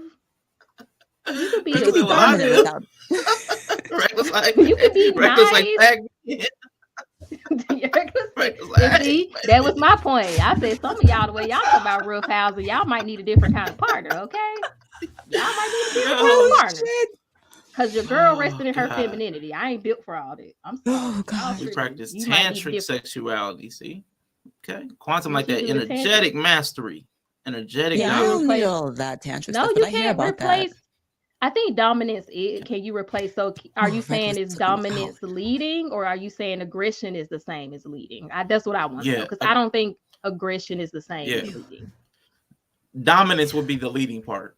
Dominance would be controlled, control. Aggression, that doesn't have any connotation except like you're just aggressive, strong, forceful, quick. Yeah. So violating, destructive, injurious. Don't forget those, Rashawn. We got to make sure we put those in for aggressive. Me and Bree have a long-standing beef with the word aggressive. Here we go back to butt stuff. It's always that's the path to freedom for black people. Let's talk about the butt stuff is men. the path to freedom for black people. Y'all want to be free, is butt stuff, okay? Nova said he wants to be asphyxiated with his butt. That's right. I don't even understand what he's saying. Like, I don't even. It's Nova. Like, he could have spoke Spanish and I would have been like, what does that mean? I don't know what the fuck he's saying. Nova says he can smell the number 9. I mean, booty-induced try to figure asphyxiation. Booty-induced asphyxiation. That was just such a wonderfully worded sentence. I don't even know what that is. It's so crazy, but only Nova's mind works like this. Don't listen. Look, don't try to figure it out. Don't try to figure it out. It ain't for everybody, but it's perfect for me. That's what's up. Just let it go. Forget aggression. Okay, so forget. Slap me. Like, you know what's so funny about that? Like, where did she slap you at? In your face? I mean, you can slap my ass. I like that. Well, never mind. It's too much information, but yeah. Where did she slap you? In your face? Because you're not gonna be slapping me in my fucking face. Yeah. Some people like but it. You can slap that ass. Some people like it. I mean, everybody, different stroke, different folks. No, because the thing about it is that, like, slapping me in my face, I feel like is aggressive. Some people like aggressive. Some people like aggressive. Some people do like aggressive. Everything. Pull up all. If you were just to compile all Yella's statements in this chat about what he likes, it's all aggressive. Yes, he likes aggressive. All aggressive. He likes aggressive. But I would say what he's saying though, he likes aggressive. Like to tie that back into Brother Clarence's point. He likes somebody aggressive while he's dominant because he's still in control. Because he's taking all these attacks, but he's around. It's not safe. I already told y'all he's not safe. I be telling this nigga he's not safe all the time. I'm like, Yella, you are not a safe man. You are not safe. You get your 3-star rating like Mandrill because I don't think that I could square it with you and win. But other than that. Yeah, and I think to the other part, Brother Clarence is what he's saying. Like the non-dominant party, they typically say submissive, but a submissive person has to be assertive enough, like to even use like safe words. You know what I'm saying? So there has to be some level of assertion. It doesn't have to be. You don't have to be completely passive just because the other person. Yeah, you can be like you could be, for instance, like a bratty sub. Which actively pushes back against the dominant. So like that's assertive. Yeah, I think that feminine. I feel like you don't have to just be like, just because you're the submissive doesn't mean you don't get a say. Yeah, I 100% agree with you there because there's certain things that women do. We are assertive and still feminine, like wearing certain perfumes, is there a dare? Yeah. Sorry. Shoot it. Animals in the background. What? You're not gonna You don't eat deer? Deer meat is delicious. Girl, stop playing. Safe word alert with Yella. Safe word. He ain't gonna listen to Yella. No, Yella. Yella, what's the safe word? Yella, what's the safe word? He's not safe. So there is no safe word. You gotta tap out with Yella. You gotta hit the bed and you do gotta this. tap out. You gotta tap out. You gotta have a pulse. You gotta have a pulse. What? You gotta be dead. That's the safe word. The safe word. When you can't move no more. You in a coma. Oh, maybe I went too hard. See, what's wrong with y'all, man? See, he said, but I was saying, like, you know, women definitely can be safe word is hard and assertive. No, but I do think, for instance, like for real, like that whole dominant and submissive thing, I think that if you take that BDSM language that is like in the bedroom stuff, it does, though, it can help you have a better understanding of like some of these men when they're talking about what submission is. They have this weird idea that submission is like just lay down and just take whatever. And that's not, even in that realm of language, that's not the case. And also, even in that realm of language, every guy isn't a safe dominant. Agreed. Or every person isn't a safe dominant, because a woman can be a dominant too, but every person isn't a safe dominant because they don't understand they have a certain responsibility to their submissive. And so that's what that would make some men just aren't safe, because they're not in tune enough to see when you're there. Maybe they should chill, or you can't trust that they're not going to take it too far. You can't trust that they're not going to try to push a boundary that you already set forth before. You can't trust that they're going to take care of you after to bring you back to where you need to be. There are some men who are not qualified to be a dominant. And so, like, it's the same thing in these conversations. Like, when you hear these men talk about being leaders and their wife submissive, some of y'all ain't safe to be submissive to. Facts. Because y'all don't understand the responsibility that comes with being the dominant. I love my husband being the dominant because I don't have to think about a lot of shit. But that means I have to trust that he's going to be able to uphold the weight that comes with that. Yo, stay being unsafe. He ain't safe. But somebody probably like that. Somebody probably like, wee, you know, like the whole time across the room. Psycho. I mean, why she got to be crazy? Psycho. She gotta be crazy. Don't yuck her yum, Bree. Yeah, oh, good job, Sean, telling her like she got to be psycho if she like that type of shit. Aren't you judging, Bree? Don't worry, and you probably will meet her before. Ann will probably meet her before me, because she gonna be in the hospital and Ann gonna be her nurse. Needing that neck brace. When she come roll up in the general hospital with her neck brace, and she need her. She want her pain medicine. You'll meet her before I will. Yeah, fluid assertiveness allows for solid positions in terms of dominant and submissive. Both are needed to have proper sexual. I agree. For me, I do believe you're right. Both people have to speak up for themselves. And anytime you have two people in any kind of relationship dynamic, even up on a panel, if somebody can't speak up for themselves, you don't know what their needs are. So you can't even attend to anybody's needs if they can't speak up.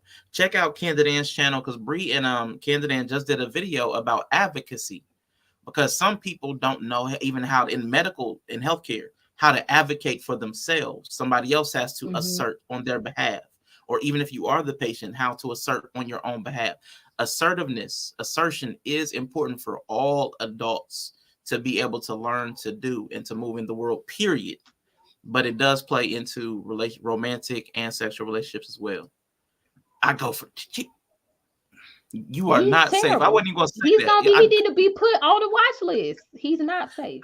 We're gonna have to have a conversation about that weed, and is it helpful for the distance? She said the weed. We in trouble. You can't go the distance. You can't go the distance, player. You can't go the distance. Not with that unhealthy blood pressure. You definitely can't. I mean, that's all I'm saying. You know, it's important. Facts. But yes, no, I think what beautifully animated said that a lot of men don't want to take on the responsibility of being the dominant one in a relationship. They just want to feel like they're dominant. And I'm not in the business of giving out hero cookies. So you'll feel better. Now, can we explore that a little bit? Forget your shade. The first part of that sentence. Can you say that again? Because I think it was an important part. Like most men, can you say that again? Yeah, they want to be dominant. Like they say they want to be the dominant, but they can't handle the responsibility of Wow, I being think the that's dominant. yeah, I think that is really, really that can be explored a little bit, because I think oftentimes that like there are even situations where like outside the household we put on this performance just to make them just so that we know that other people are not viewing our husband as less of a man, right? Even though like I might be the one responsible for balancing the checkbook, or I don't know, whatever, doing certain tasks that are considered. Like I remember one time I was listening to Yella's, he was playing some music when he started off the verses, you and Arshawn was doing the verses, and I was mowing the lawn, and I was on, I think it was 100 watts. He was like, you was mowing the lawn? Like his father was like, you were mowing the lawn? Like you out there, your husband, like what? And I'm like, well, I have days off because I only work 3 days a week. So I'm not going to expect my husband, who works 5 days, comes from New York at that time, you know, to come home and then mow this lawn when I'm already home. And it's a power thing. I don't like, it does itself. I don't have to like push it. It powers itself by itself, you know? So even certain tasks that we do, you know, but I realize you can't even tell people that like there's certain tasks that you do because it seems like, oh, your husband having you do that. You know, that's so weird. I think that's weird. I think it's, but I still think it goes back to that whole thing when I was talking about like how you fashion yourself almost. Like that's a surface thing that people are looking at to try to figure out your dynamic. You know what I mean? Like they're looking at something surface that they feel like is synonymous with their masculinity. And then they're looking at that and saying, well, what kind of dynamic do you and your husband have because you're mowing the lawn? Even though it makes sense. Like, that's what I'm saying. Like, I just want people to get out of that, like, really basic thinking, like level thinking. Yeah, like dominance, or who's more dominant, or the leader. And then like there are couples that are more fluid with that, or like more, they have an more equal partnership in a sense of like how tasks are divvied out and how finances are handled. So like it's just really dumb to look at something that traditionally, I guess, would be a more masculine task, look at someone who's clearly living a more modern setup, and then project that means something about her husband. That's what I'm saying. Like that to me is weird. It is weird. And you know what? And because I know between him and I, there's no issue, right? But because I know that's how people think, I then taper or not say certain things because I don't even want to have the conversation with you, like about certain things. Like, so I didn't even think about the lawn thing, to be honest, because I didn't really assign that to a masculine or feminine task, because I like it to be neat. I like to garden. I like certain things, right? But moving forward in future conversations, I have to be honest with you. It makes me feel like things like that, not that particular conversation, but things like that make me like, you know what, let me not even mention me mowing the lawn, because I don't want no one thinking that my husband ain't taking care of business at home, right? So just something like that makes me kind of like, this is how the culture thinks, this is how people think, so let me not even mention these things. So you make your own assumption. It's dumb. I mean, and I've said that to you when we were talking in the Discord. I was saying there were certain things I wouldn't talk about because I don't want people to project that onto my husband, even though that's not our dynamic. I mean, he's a traditional person. He's a dominant type of person. I've dated people who weren't like him. But I think if some people hear you say certain things about what you believe, they project, because I guess some people have codependent ass marriages and they not their own separate person, and they can't see how you could be a person and you can have your own thoughts and belief, and that don't mean that your husband has to always have the same thoughts and belief, or it doesn't mean anything about him. And I know that that's not the state of a lot of y'all, a lot of people's relationships. See, right, I'm getting better. I think that also deals with Black men also, because you hear them even talking amongst each other, but like when they can't even say something without saying pause, you know, on pause, you know, it's kind of ridiculous. Like, I know you're straight, you don't gotta do all that stuff. Excuse me? What? Pause. I think they be hiding stuff. Some of us say it, we're trained on it. We're trained on the pause and the no home. I grew up. That's the way we grew up. We grew up in a very misogynistic at home. Well, me. I grew up in the 90s, super homophobic and misogynistic. So we had to distance ourselves from femininity and homosexuality. Who you distancing yourself from? Who? From other women or from other men? Because there's no way that I would think that you saying pause me. I'm not assuming that you mean anything by it. So is it because of other men? Is it you guys doing it amongst each other? Because you ain't doing it for women. That was for guys, but the That's for pause in the men. homo was for guys. That was to offload that the knowledge. Like in that moment, I acknowledge that I said something homoerotic. I acknowledge that I said something that can be like a double entendre. I acknowledge that, and I want to diffuse that energy before any of y'all start thinking funny about me. So I'm acknowledging that I said something that could be suspect. With women, the pause and the no homo didn't come in. You just had to police yourself more carefully around women, because the moment you say something suspect, there is no pause. She already in her head. Oh, that was different. What? Oh, Like he held what? his, What are you he saying? could, That's like what? like this right here. We're out to dinner. We're on a date, and if I do this, see that Bitch, pinky? you better put that finger. Exactly. I'm only playing the part. I'm only playing the part. Just saying.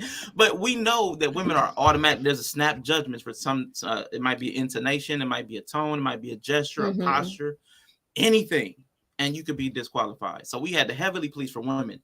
But men, at least we could joke about it on the back end. Like, man, that was a lot to take in. Pause.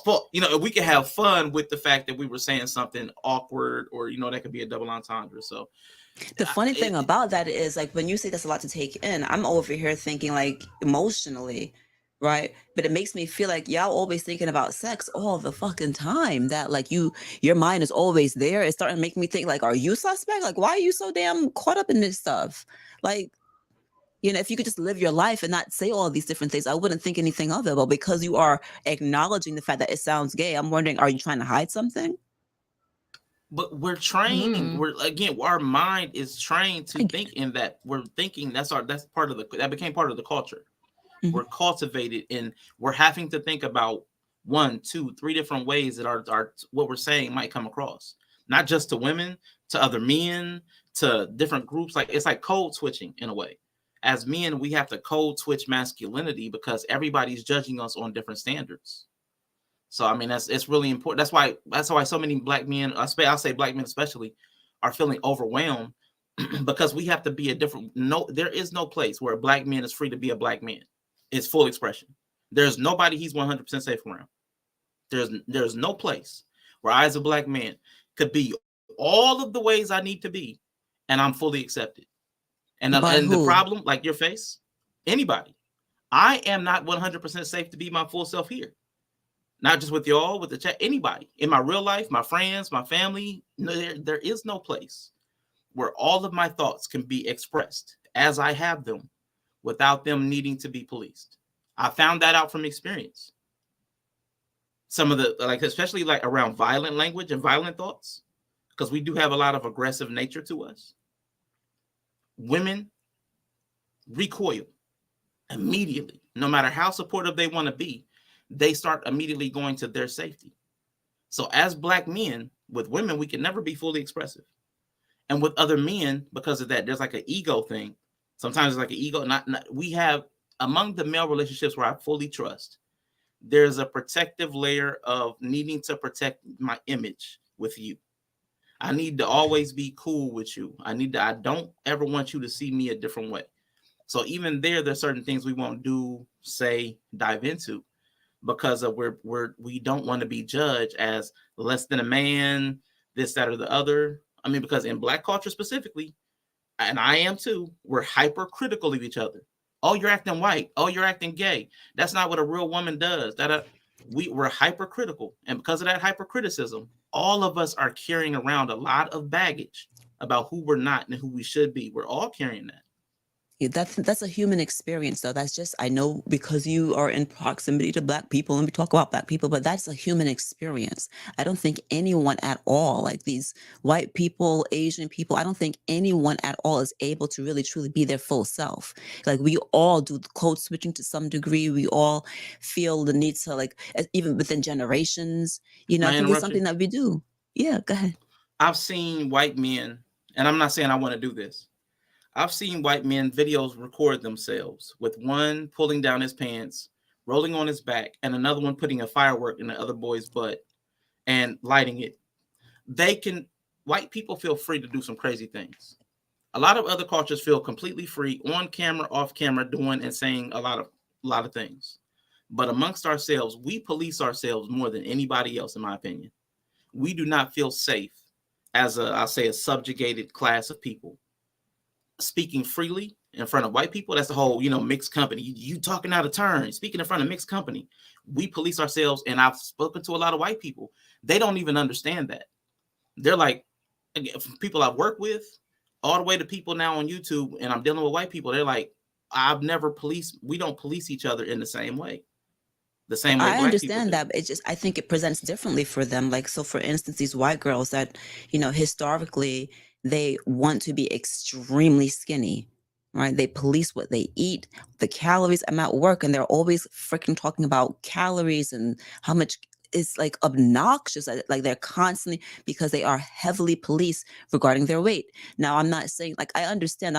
I agree with you, Arshawn, that when it comes to sexual expression, that Black culture is heavily policed, right? So no argument there. But I'm saying that, like, in other ways, that other cultures, they also heavily police different things of their culture, right? Like white girls, like with the being skinny, being like like super, like models typically were like so skinny, right? And that was their, oh my gosh, so beautiful, the skinnier the person was. And just, so I'm just saying that, like, other cultures also have this thing. That's a human problem. It's not sexually. I understand Black people have that issue more so probably than others, but in general, it presents in different ways. I think that is a human expression. I don't know if there's anyone at all, like, if you ask white men, what they struggle with and can they express themselves, I'm sure they have like things that we're like not aware of, because we assume that you're white, like you're a white man in America. What's the problem? And we project certain things on them, and they're like, I'm struggling too, or I'm,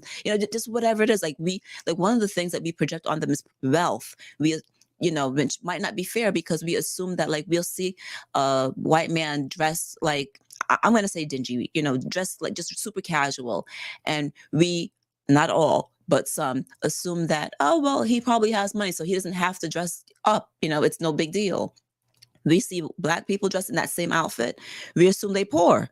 We don't assign that kind of thing to white people. We're assuming that they are wealthy and that that's what their choice was. So we assume wealth and status and things like that, and they try to have to live up to that, which is, so it's just, I'm just saying that it's a whole different thing. Like, it presents in different ways, but I think that's a human experience. I understand completely what you're saying, Candidan. The problem for me is the scale, because everybody's bleeding. Yes, everybody's bleeding, but some people require a Band-Aid. Some people require with a tourniquet. But somebody's bleeding out and about to die. Like, somebody probably needs an amputation because their limb is dead and they're lost a lot of blood, and they're never going to regain that.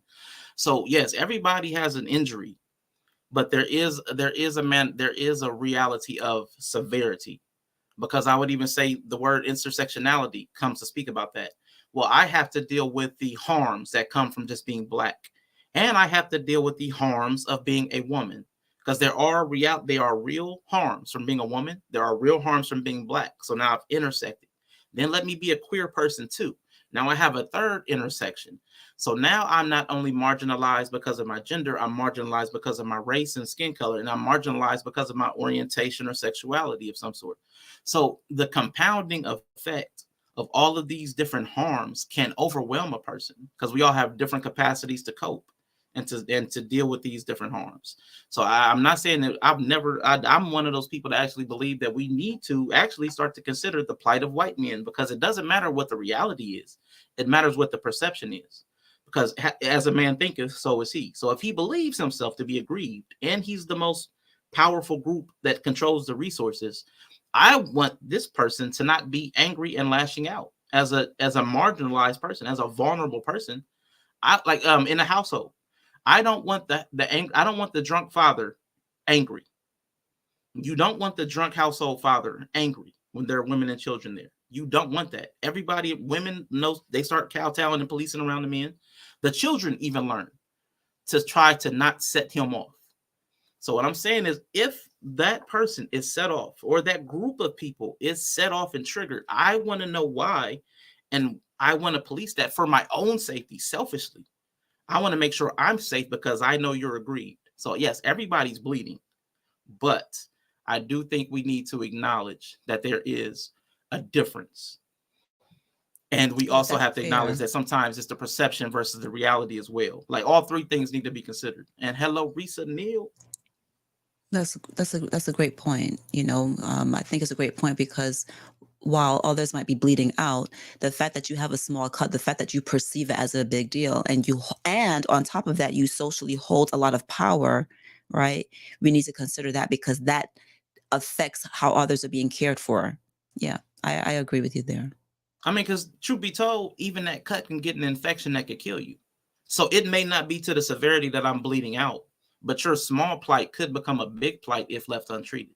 So I try to keep all of that in my mind at the same time, which is difficult. And that's another strain of marginalized communities. We have to keep the burden placed upon all of the people above us. What in that tier list or that totem pole of hierarchy of pain, that plight supremacy, everybody above us that we have to code switch for, that's another layer of programming that we have to internalize and maintain that they don't. Because at the bottom of that, there. Yeah, that's a burden. That's mental taxation. And typically, as marginalized, you're also impoverished too, which is a whole another level. I wish that more men would realize that this is some of what women go through, because you guys oftentimes, not every one of you, but oftentimes, I'm the leader, the responsibility holds on me, and all these different things. But as a woman, right? We're over here dealing with a lot also, and it's not considered because we're not the leader. It doesn't fall on you. And I'm like, but there's a lot going on here also, and it's not being addressed. I'm taking care of this, I'm taking care of that, I'm doing all these different things. So I think that also that line of thinking needs to be addressed when it comes to relationships, like traditional relationships, and women trying to express that they're not happy, because I hear men saying, oh, these women can get divorced, they're not happy. Examine why. Like, don't just diminish the reason why she's not happy. And it could be something frivolous. Like, I get it, you might think it's frivolous, but let's explore that a little bit. 100% with you. What you think, Britt? I think it's definitely more nuanced than like what she was saying, why that woman might have left. It's a lot more nuanced usually. But when I was talking to Mandriel yesterday, I was even talking about like how men are often tuned to only see certain things, and so they don't often see it. They're like nose blind to a lot of the more subtle, behind the scenes, below the surface things that contribute, and only notice it once it's an outward expression, overt. They don't really oftentimes see the covert. And I think that's the big problem with like what you're talking about. They'll see the woman leave and be like, oh, there's something going on here. And it's like, well, damn, like it's been something going on for a minute, and they just didn't see all the under the surface stuff going on. And they're not usually tuned to notice it until it's like very late, until the person is doing something outwardly. So I think it speaks to that. But I will say that I do think it will, in particular, with the conversation we've been having today, I do think Black men are one of the most heavily police groups as far as expression, for sure. Like sexuality, I know we were saying, but not just sexuality, like just expressing, period. Like I think a lot more of these other cultures of men have some kind of room to express more, or in not be questioned about their sexuality. I've seen like K-pop, the K-pop idols are Asian. I mean, I've dated other cultures of men who, like, even the way they dress when they go out, I mean, Black men would just never be able to do a lot of those things that I've seen, as far as like how they are allowed to fashion themselves and go out into the world. And like I said, I have a brother who was not, he was kind of alternative in some ways. I mean, not even huge ways like me, but still had a hard time, couldn't even marry a Black woman. So, I mean, I do think Black men are a little bit more policed. I wonder, do you feel that way, Arshawn, like in general, not just sexually, but do you feel like you're heavily policed? Because I remember watching like on Facebook, someone said that when he walks in his neighborhood, which I think is a mixed neighborhood, that he feels safer having his little daughter because he's perceived as being safer. If he were to walk with just him and his dog, he's a threat. But if he walks with him, his dog, and his little daughter, then it's like, oh, a family man. Like he's perceived differently. And I didn't even think about that. I didn't even consider that. Yeah, the threat, the knowledge that you're a threat is like constantly there. So like I am in real life. So the way I position myself, how close I stand to people, like I'm always aware of that. I'm always aware of how fast I approach people, how close I get to their vehicles if I see them in there. If I see somebody sitting in the car and they're not facing me, I take a wider berth so that they see me sooner than they would have if I was closer to the vehicle. I get right up on them and I startle them. You know what I'm saying? You know, I hate that reaction. You know what I'm saying? Because I know how it feels, but I know some people are like, especially women. Like it's typically more women, or you know, stuff like that. So there's always that knowledge that people will get more triggered by your sight, like just the image, the frame, whatever. It causes more psychological reaction to people. In workplaces, you soften yourself as far as your tone, your stance, how you walk, the language you use. So it's constant. Like I said, it's constant policing. The most free we are is around our boys, that's why I get the whole locker room talk, barbershop stuff. The most free we get is around our boys. We could say some stupid stuff, but even then we're still policing. Even then we're still policing because some stuff we can just never say, because I can remember a couple of things a couple of friends have said that I've never forgotten. And we comment, we'll make fun of each other, but in the back of our head, it gets filed. It gets filed away. Like that's such. And I'm gonna tell you the two. One of them, me and two friends were hanging out. One of them had a daughter who had just turned around 21, 22. And there was a young lady at the bar, and she looked like she was around 21, 22. And one of the friends was like, oh, she looked good. So then we both look at him thinking like, that's our homeboy's daughter's age. You know what I'm saying? Like, why are you looking at anybody that's around that age? So then we filed that in our heads. Now she's fully grown, you know, he's just looking at an adult woman who's of drinking age. But at this time, you know, we're around 40 and he's looking, and, you know, we're all like, So, another one was similar. And this is my homeboy. I love him. I just saw him this weekend, but I've never forgotten this. And I hope he doesn't see this and know that I'm judging him. And I've mentioned this before, but I'll never forget this. He was like, man, you know what, Rashawn? I'm sorry. It's right here. It's right here. As I think about it, it's right here. You know what, Rashawn? You know, being gay wouldn't so bad. So bad if it wasn't for the sex. And I was like, like what? Like, so you'd be with a man if you didn't have to have sex with them. So the dealing with a man, like, you know what I'm saying? Like the ease of a relationship with men was preferable to the relationship with women. You just weren't interested in the sex. And I got it immediately. I'm like, yeah, we do have there's an ease of relationship between men. That's it's not loaded and charged with a lot of weight. And I'm not interested in the sex either, but it was like, I got it. But in my head, I'm like, ding. I'm following that one. I mean, that's how a lot of men seem to be about their partners, though. It's like, well, I'm just kind of with you because of the sex. It's like, well, I don't really want to screw a man, so here you are, but I find you extremely annoying in every way. I prefer my homeboys, but I don't want to have sex with them. So I feel like there are men who actually exist in that space. Like they have female partners because they simply like having sex with women, but that's about it. I find it hard to believe that Yella makes himself smaller. Like you can't be, you have to be non-threatening. And I was even thinking when Rashawn was saying that, like, even add on top of that, you have to soften yourself, but you can't go too soft or now you're gay. Right. Exactly. So it's like, I gotta soften myself so people don't find me threatening, but I can't just walk outside with a pink shirt on because now I'm gay and I might get beat up for being gay. So it's like, and I had a pink shirt and I got those comments. I had it was salmon, but you know, you wear the pink shirt. I got those comments. Salmon pink.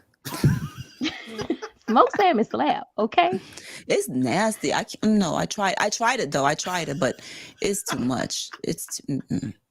I'm just saying, so like that has to be infuriating. Like you can't be like too intimidating, but you can't be too soft or you're gay. And then either way is like a threat of violence against you, either from the police or somebody if they think that you're a threat, or from men who just think you're soft because you're gay and then want to like try to like that's why I was like, I think black men are just heavily policed, and then the women add on to it too.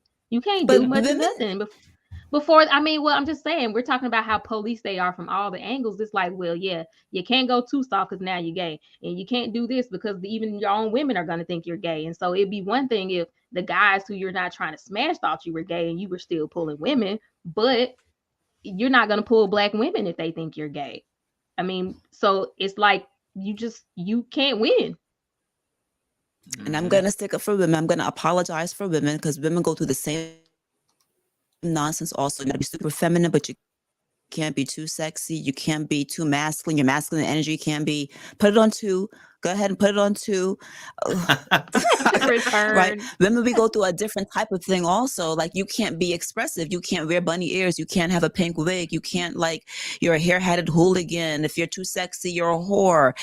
What's your body? Like, women go through a variation of that also. No, I want to actually add on to that. For me, this is my opinion. I know men, even though I say men are heavily policed, I say women have a higher psychological load, because I'd rather have to worry about making people feel safe than me not feeling safe. If I had to go through all of these other things that we were talking about and never feel safe myself, I'm not going to lie to you, I probably still wouldn't be on this earth. I wouldn't be able to cope with everything I've coped with, and knowing that in every room I'm in, I'm probably one of the smaller people. I can't defend myself. I can't go in certain spaces. I've got to think about where I am, how I dress, who handed me a drink. What about if you develop early and you have big breasts? I couldn't handle that. I couldn't handle any of that. Can you feel safe? You got to strap them down. Every place you go, you got to be worried about people sexualizing you. That's what you would be. And you have no control over it. Yeah. I mean, I don't think I was making the argument that men have more. I just was saying, like, I think men are more heavily policed as far as how they can express themselves. And I do think women are more policed, like, as far as our bodies, like, we're definitely more policed as far as that. But like our sexuality also, like, what's your body count? Like, why are people asking women, like, it's acceptable that's for only men? Honestly, I don't know, but like, I feel like that's a certain archetype or subset of men that care about that. The one, and that's the thing. Like, I don't think so. No, I don't think so. No, I think so. Yeah, no. Culturally, as Black people, we're worried about women being a Christian, a good girl. No. Like, promiscuity is police, but as far as body count, like, most guys that are sexually active are not. Yeah, most guys that are sexually active, it's related, but it's not the same. I think that's, I mean, I'll give it to you. I think black people are obsessed with it, but I'm not going to say men in general. Yeah, because most guys that are sexually active just want sexual access. They're not really too worried about. They don't even worry about how many kids you have. If they're looking for sexual access, you got 5 kids, man. Just lock the door. Make sure ain't none of them getting in there, and I'll climb out the windows. I don't even care. I'm just having sex, and I'm out. But I wanted to get to this question before we got too far. Would you, as a man, marry your closest boy, see, Freudian slip, on paper for the purposes of non-sexual companionship? I saw a Kendra G episode. I could not. I don't think I could. Yeah, I saw that one also. I thought just a roommate. I don't know if I could marry. I don't know if I could put it on paper. I probably could, but I don't know, because I remember Bree challenged me, and she said, "Well, what if they wanted you to cancel?" It was something Bree said, and I was like, I could. At first, I was like, I could do it. But then Bree said something that made me think, like, well, what if they wanted to sleep in the same room? That's what it was. You had to sleep in the same room. I'm like, nah, if we had to sleep in the same bed. Well, then that's just a roommate. Why are people acting like this is like, if you just had a homeboy you enjoyed being around, you wanted to split bills with, you could just be a roommate. Marriage is something else. I'm like, the fact that people think marriage is a fucking glorified roommate is weird. But that's what it's been reduced to. Somebody that handles chores and splits bills. But you have the added benefit of sex. Sex plus roommate equals marriage. So then if you take the sex out, then it's not a marriage. Which is why they talk about sexless marriages, and I feel just like a roommate. You know what I'm saying? It's closely related, because we're just talking about just different dimensions of a relationship. Like a household management, companionship, and then intimacy. So if you lose the intimacy, then you've got companionship. But if you're no longer friends, and that's why you're not intimate, then you just have the household management. And that's why you end up with the roommates and the sexless marriages. So, I mean, it makes some sense, but it's just, just taking out a component. I mean, you aiming for the sexless marriage. Don't matter if she got a D or not. He ain't married nobody. They got a D or not, he ain't married nobody. Yellow would marry the right person. Let somebody show up in some kind of WWE. He said he's not safe. Why you trying to marry him off? He not safe. No, that's true. Facts. Correct me, sister. Correct me. Tell my black ass He's to not. sit down when I need to sit down. I ain't even mad at you. He's not What's even up, saying wireless we are not trying woman? to marry yellow ass You off. right. Tell me. There's Correct some me. daredevil woman that wants to jump off dressers on him. There's some woman out there. Don't deny him. Mm-mm. There's a high number of Dang. heterosexual sexless marriage. Yeah. Is there a What's the high point? number of sexless heterosexual marriages? I don't know. Why would you Is want there a to? high number? Is there a stat? That's There, a great. Oh, that's a great question. there Because are are people being stats. honest? The problem. It's all self-reported. That's the problem. It's all self-reported. So, I mean, people are prone to idiocy. So You said there's a high number. I do believe. I think just if we just thought about it practically, the way we know of what we know of people, we know what drives people's sexual interests. We know after marriage there are a lot of challenges, not just of relating and getting older, family, lifestyle, economics, that kind of strain, economic strain. All of those things impact sexuality, sexual health. As far as like the compatibility, chemistry, sustain long term, it's hard. That's why I say I was going to do the relationships are hard. It's Pause. hard. Sorry, See, it's fun. See, it's fun, candidate. It's fun. It's so fun. See y'all later. Thanks, wireless. Appreciate you. I am not saying, but it's really difficult to manage and maintain all of those aspects of a relationship over a really long period of time with all of the fluctuations in life. And But I think a lot of people sex so aren't good, equipped. though. That's what makes the sex so bomb. The intimacy is what makes it, because sex is mostly But see, a lot of people psychological. not And when intimate though. so that's what makes it. So if you're able to, A lot of people aren't intimate. if you're able to be intimate, that's what makes the sex through all of those difficulties amazing.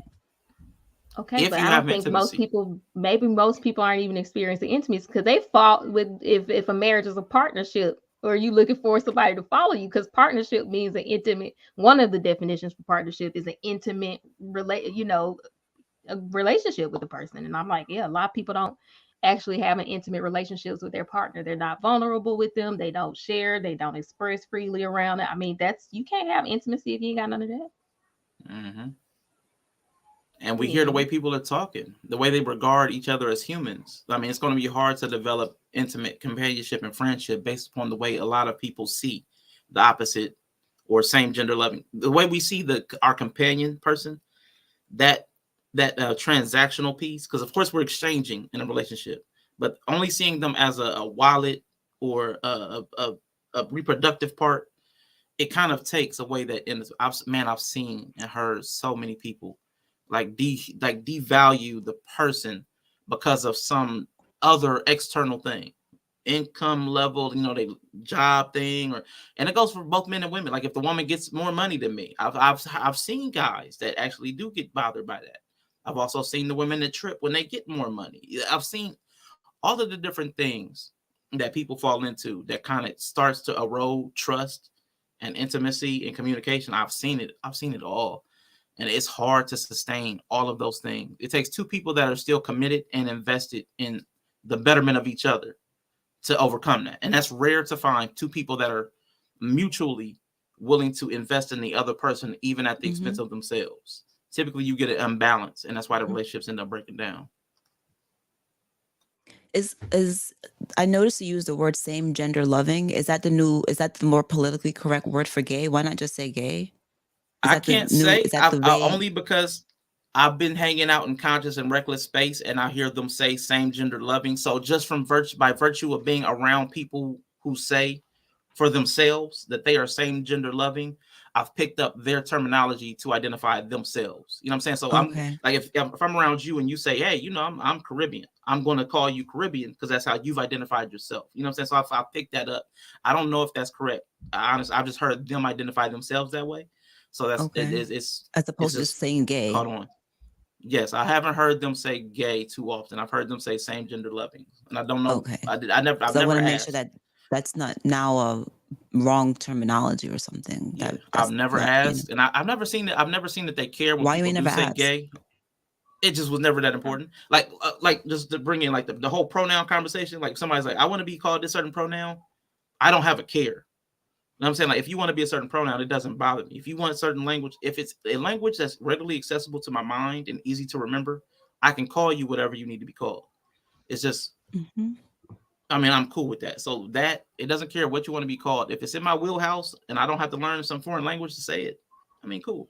Same gender loving doesn't bother me. Gay doesn't bother me. Homosexual doesn't bother me. Whichever word, like black, African American, whatever, all the different terms we use, we cycle through terms all the time. But for certain groups of people, when all of a sudden we put up a barrier for certain people that we won't express language for you, that's when it catches my attention. Like, okay, so we'll call people black, African American, FBA, ADOS, diaspora, Afrocentric. Like we'll come up with all these labels for every other group of people. But then somebody will come along and they'll say, well, we have a couple different, we have a little verbiage difference for ourselves. Oh no, I'm going to call you what I've always called you. Yeah. No, you're just a nerd. I'm never going to call you a blurred. I'm not a nerd. I'm a blurred. Nerd culture is different from blurred culture. What? It is. How so? It's slightly. The distinction is like it's a subculture. That's why it's literally a subculture, because it's split off from the pervading culture to its own lane. The distinguishing characteristic is a propensity towards things that appeal to black people. That's the distinction. It's black nerd. That's the distinction. Black breed. Don't act like. So kawaii culture, the fact that you're black, is there a blackowie culture? It's not a large enough. So it's not enough people. It's not enough people, but there is like black cosplayers. I think it has to be enough people across enough places where like you can't just create your own subculture in your neighborhood. Like it would have to be across. And I don't think a black kawaii doesn't have its own, it's still kind of more in that blurred culture. Like it's still kind of all in that group. Like a lot of the women who do kawaii aesthetic are also blurred. Like, so it's still very much still the same kind of group. They would hang out kind of in the same places. What's up, Greg? Coming over from I Digress. Just wondering, do you account for the way people say the word or just the word itself? That's a great question, because I can say like, is that guy gay or is he gay? Like that makes tone matters. Like when we're having casual conversation, that's an important part. And I think that you definitely have a feel. I'm sorry, the question was asked to you, but I just that helped me. I think it's kind of both. I wasn't even sure exactly how he meant that, and that was one of the ways I thought he might have meant it. But because of who it's coming from, if it's from somebody who is self-identifying themselves, then the way they say it only matters if they're saying it in a weird, ironic, or satirical way. Like, you know what I'm saying? Like, yeah, I'm a rainbow person, but I know that they're doing it to mock heterosexual people. You know what I'm saying? So then I'm like, okay, I'm not going to take that on because they said it to be mocking of heterosexual people. So that wouldn't be, I pick up on some social cues. But if they say it as like, I'm expressing who I am and I'm telling somebody else who I am, and I hear that, oh, that's how they identify. Cool. I can rock with that. Same gender loving. That's cool. And from being around Conscious and Reckless, I have actually, it's broadened it even led to stuff like this conversation. The differences and shifts between identity and sexuality and preferences and styles and take, there's a broad spectrum and recipe for each of us. And a lot of us try to stick to a script, a preset script, but a lot of us, we know that there's certain things that we like that are probably not a part of that script. Somebody that dresses, because I like tomboyish. I like tomboyish women. So that's a little out of the norm. She doesn't have to be hyper feminine in all of the ways. It doesn't have to be that whole soft life aesthetic. If she got on a baseball cap, a t-shirt, and some jeans or some sweats, I like that. It's appealing to me for whatever reason. So, but as far as to Greg's question, I do somewhat try to account for the way it's said, especially if it's said by somebody who is not the person identifying. Like if it's my homeboys and they're talking about like gay people, same gender loving, whatever, I'm listening to how they say it. But if somebody who's self-identifying, I try to take it in the spirit that they're offering it. Oh, what about you, Bree and Canton? Yeah, I think it's more, it's like both because it's like intonation, who it's coming from, what situation. I think it's just hard. That's how we pick up language. And like, so I think it's kind of a mix. And it, like you were saying, if somebody's saying this is how I identify, or they use that in their first person sense or whatever, like then you can probably figure out they would be okay with being called that. So yeah, I think that's pretty normal take, but I wouldn't take it from somebody who's identifying someone else. I prefer to know what that person or group would like to be called. Yeah, Just I because agree I want with to be you. correct. Yeah, I don't want to call anybody anything off cuff. So, But I yeah. think in reverse, I often hear heterosexual women being offended by the word cis, CIS, right? As if it's a derogatory term, when honestly it's just a medical term. Like if you're not Right. upset when you have diabetes and you see an endocrinologist, if that doesn't bother you, then cis shouldn't bother you either, because it's just Latin terminology. It's just Right. medical Latin terminology. If when you go have problems with your lungs and you see a pulmonologist, and all these Latin terminology that we use medically, then cis really shouldn't bother you. But I think it bothers them because of the culture that it comes from, and they're identifying it with gay people. Yeah, I mean, because they're just most of the time it's women who are like homophobic. Yeah, because like you calling me cis doesn't take anything away from me. I still got It's the just vagina. a I still way to got these uterus. It delineate. doesn't take anything away from me. So I don't know why people are bothered by it. Well, Like it if they literally don't takes want to nothing away from me. acknowledge, if they don't want to acknowledge trans women, then that's why it bothers them. Exactly. Because if it's a trans woman, and what should I call it? If it's a trans woman and a cis-het woman, like, or a cis woman, like, that's why. So it's usually the same people that don't want to acknowledge trans women. So Yeah, I agree. it's usually them. It's usually them. It's just like the fact that like they just can't understand it's a medical terminology. It's just the most respectful thing you can do. It's just literally a medical terminology. Yeah, and I see what Greg is talking about. He's talking about the way somebody says it, like Candidan talked about. You can still, yes, you can use any word, because that's like they had a conversation over on I Digress talking about niceness versus kindness. You can use any word and still be condescending, be kind of somewhat inflammatory. No matter, God bless like, you. God bless you. Sweetie, whatever. God bless honey, you, though. Yeah, so you can use any language and still be offensive. So yeah, the tone matters, but I think those are more obvious. For me, those are typically more obvious. You can kind of feel when somebody's giving off an energy with the word. Because man, I've seen some people I've seen black people say black with such a hard K on it. It sounded like Nigger. It just had the energy. Like when they say black, there's a feeling behind it. And I ain't gonna lie, Bree was one of those people. Sometimes when she be saying black, it sounds like, I know I be saying stuff hard. Man, black comes off I her be tongue throwing so shade. hard. Like, Jesus Sometimes Christ. I say men, like, oh man, you say men because you did it. You did it earlier. I think it was in the Discord. You said something about men, and I immediately just felt all the ancestors like behind me. What? Like, I didn't. First of all, you be projecting sometimes, though. Nah. Sometimes I don't be shading men. I mean, y'all are easy to shade. Y'all make it easy, but I'm just sometimes I'm not shading y'all. Yeah, it's definitely tone and body language, because when people talk about God, that is so like they'll use the word God bless you, but you don't really mean that. Mm-hmm. You don't want me to be blessed. You're just trying to be blasphemous. You want the worst for me, but you're saying God bless me, but it's not coming from a good space. So yeah. I mean, that's Southern shade. That's like a art form all in itself, shading. It is. Kill them with kindness. Nice, nasty. Yeah, it's not kind.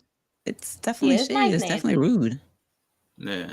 So I mean, but there was something. Whatever it was in Discord, I called you on, and you was like, "Yeah, I can't stand y'all men." So you meant it. You meant it foul when you said it. Okay, then I meant it. If I said I can't, I hate y'all every fucking day. I definitely see. There it is. I hate y'all every fucking day. See y'all make it easy. And then even when we try to help y'all be like, "Oh, I forget y'all." Then go ahead, go on, stay clenched up your whole life. I'm sick of y'all. What is this? With y'all high blood pressure, because y'all clenched up all y'all whole life. Bless your heart. Yeah, I'm with you, Greg. Because the way what I say it, for me, somebody can try to give offense, but you have to take offense. I had somebody recently trying to call me. They intentionally misgendered me. They used the F slur. Yeah. What is that called? The homosexual slur. The Like F a word. bundle of They used sticks. that on me, but I don't Mhm. take offense to that because I just don't care. Like it wouldn't matter if I were gay. That's even even like the N word. The N word doesn't bother me too much either because I grew up with it. So I've heard it in white music. I've heard white people say it. I heard Asian people, man. Ooh, listen, I used to hang out with some Asians. And I say culturally, they were blacker than me. Like they were like blacker than me. The whole hip hop subculture, like that kind of boy, woo, them M bombs were flying. But it felt authentic. And they had the lived experience of what black women would, but they were just Asian. So with the black men, the black babies, they took all the heat. They took all the heat. But I was just saying the N word. There's a lot of words that just don't bother me. It doesn't land on me. It just doesn't. I can't take offense.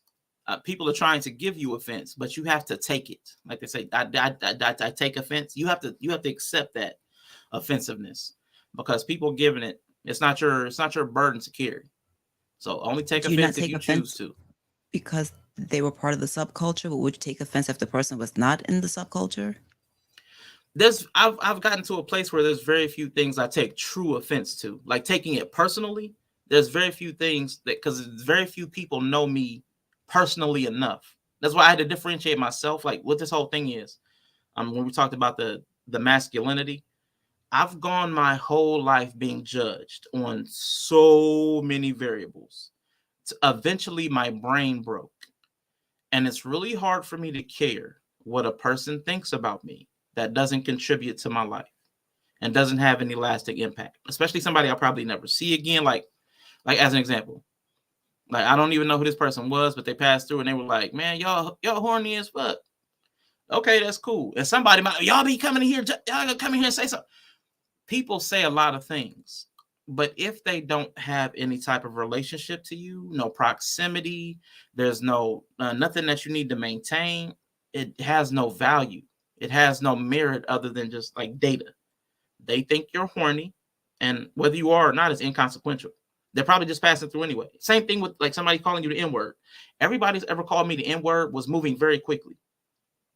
So it's like, why do I care? You're going to make sure you're never in my breathing space. Like trying to give me offense.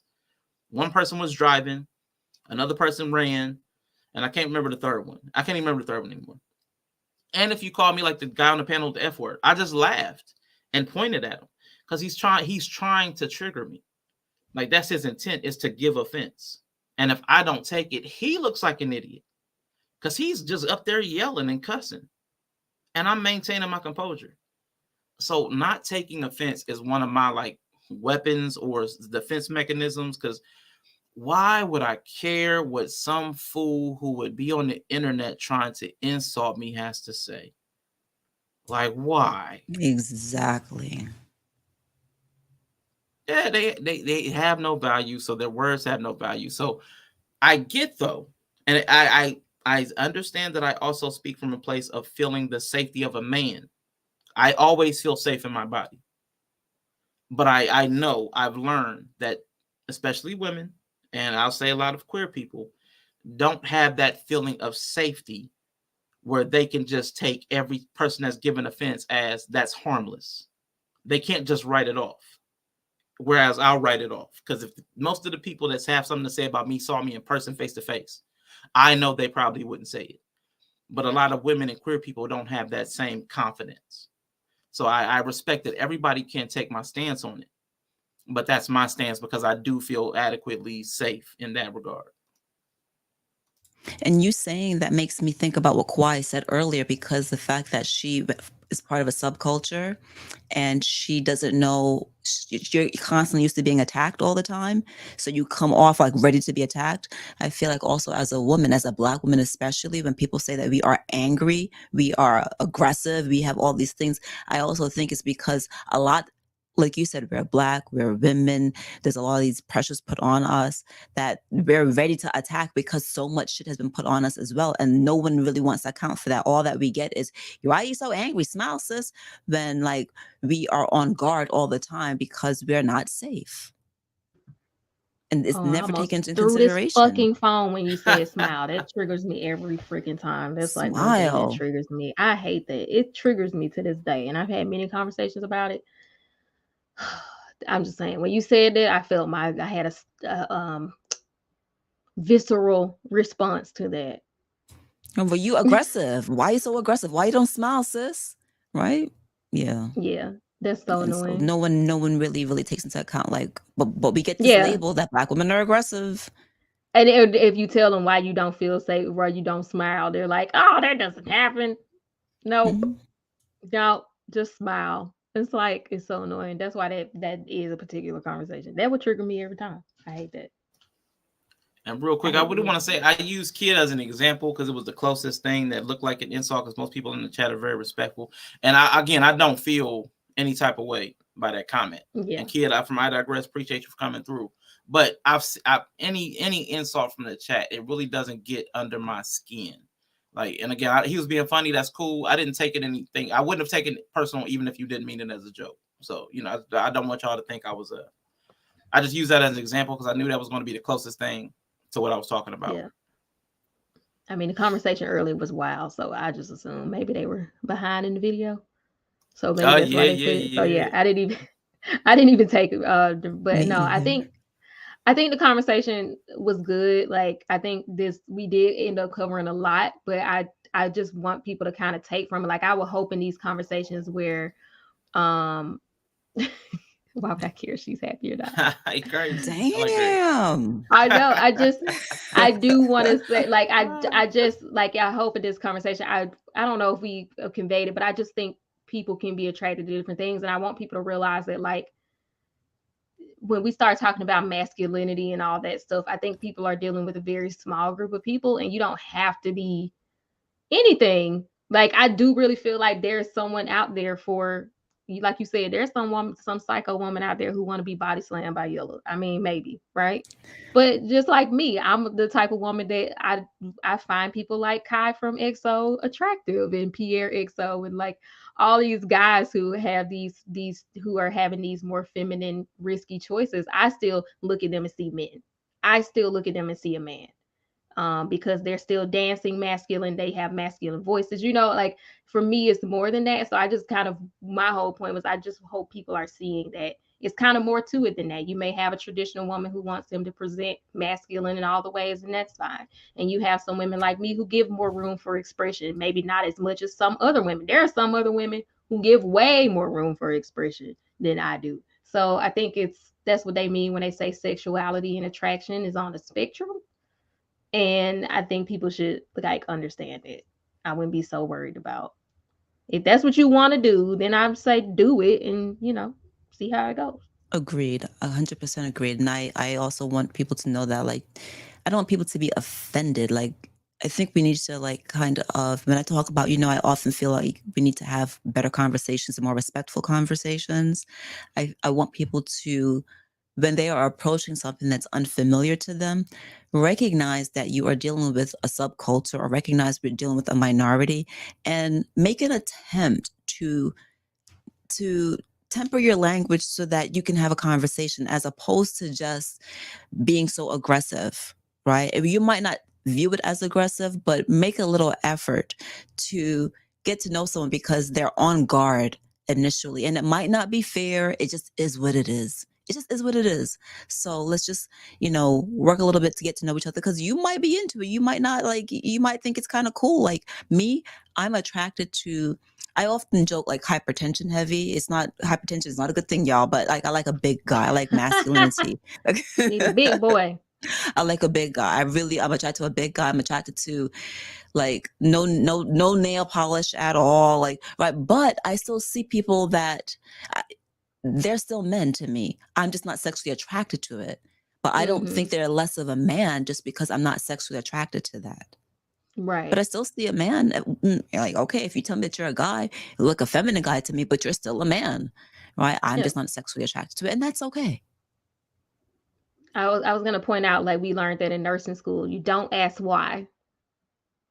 And I think that's like one of the things when people, like, when you, for therapeutic communication, if you're asking in the psychiatric nursing, you don't say why. You try to ask questions, and Open they say why is questions. but they say, like, why did you do that? That's, you would never say that, because they say that's automatically Judging. People will take a defensive stance. Like, your patients will take a defensive stance if you say why. So I think that's something that, like you were saying, people don't know how to communicate. But I learned in therapeutic community, if you ask them, why you wearing that? Why you got that on? They're gonna take a defensive stance. And that's why you don't say why. So here's a tip. If you see somebody you've never met, don't lead with a why question. It's just bad. So yeah. And that's just a little bit of extra thought energy that we don't pour into people. Like, we don't care enough to do that little mental labor to just say something with a little compassionate bent on it. Because, yeah, I think you're absolutely right. Those why questions do hit hard. But, ladies, I do appreciate y'all for this conversation. It was great. We will be back here tomorrow with a different type conversation tomorrow on Candid Corner, y'all. 3 p.m. tomorrow. So, yeah, me and Candid, we got to talk about that, because my first idea, I blew my own first idea up. So it's a workshop. We're workshopping an idea. We're going to work on it, but we'll be back here tomorrow. So please meet back here 3 p.m. Eastern tomorrow for more of the three of us. Thank you, Ine. Thank you, Beautifully Animated, Greg, Yes. everybody that was in the chat. Ladies, last words, please. Candid Ann, if you don't mind. Yeah, this was a wonderful conversation. I loved how fun it was and still intellectual. I'm hoping that we can have more conversations like this where we can talk about butt stuff and sex and all these other things that, like, in a fun way. So this was great. I'm looking forward to more conversations like this. Great job, Arshawn. Great job, great Bree. And I hope that we also gave the chat something to think about when it comes to speaking to one another, understanding cultures, understanding sexuality, understanding, language, and all kinds of different things that we covered. So I hope that it was not only entertaining for the chat, but also you guys took something away from it as well. I know I certainly did. Right. Thank you. And Bree, final words. No, good conversation. It's been a great week. I'm going to shout y'all out. Candid Ann went live yesterday to talk about panels. Check that out. She went live. Make sure you're subscribed, because she's been trying to go live. So, catch her when she's live. We also did a conversation about advocating for your family members, which is on her channel. I interviewed Mandrell yesterday and called him to court for his behaviors on the internet the past month and his failures. And it was a great conversation. He was very open to criticism. So shout out to Mandrell. Black Man Unfiltered, speaking of Mandrell, is going live today to talk about heterophobia, which is not a thing. But they're going to talk about it tonight. So make sure you check that out over there. And Rashawn's going to be live tomorrow. So make sure you catch him tomorrow. That's it. Why you say catch him tomorrow? Catch us tomorrow. Catch you tomorrow? Oh, us. It's your channel. So sorry. Them, us. But See it's that your language channel. thing again? See how offensive y'all are? I mean, what you trying to square up? I'm always willing to fight. Thank you, Beautifully Animated Speaks. Yeah, so we'll be back here tomorrow. Thank you. Make sure you check out these lovely ladies. Candid Ann has her channel. It's Candid Ann here on YouTube. And check out Kawaii Bree 123 and Kawaii Bree Can't Relate here on YouTube. I know none of y'all are going over to Twitch, so I'm not even going to tell y'all to do that. But they have their channels here right on YouTube. And thankfully, we'll be back here tomorrow for another conversation. So see y'all. Hope y'all have a good night.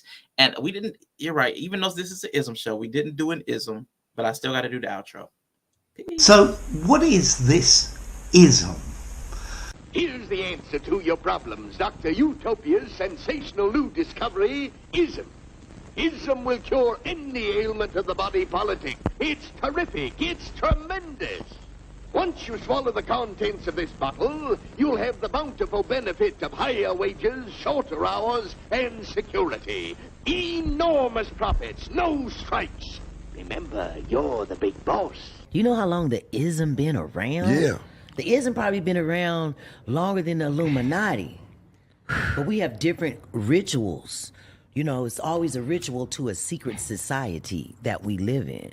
Ism is a secret society. It's a culture. It's a vernacular. When you expand your emotional vocabulary, you expand your awareness of yourself. When you expand your emotional vocabulary, you understand how you can navigate in this bitch. This fucking weird-ass world that is so hard on y'all. Like, let's acknowledge that the world is very difficult for y'all, but y'all are not making it any easier, bruh. You're not. You might not like my fucking delivery, but motherfuckers is starting to talk, you know? Shaking the tables, I don't give a fuck. Not a good day, okay? Not back to that one. Shaking the table. Oh my god, she's so hot.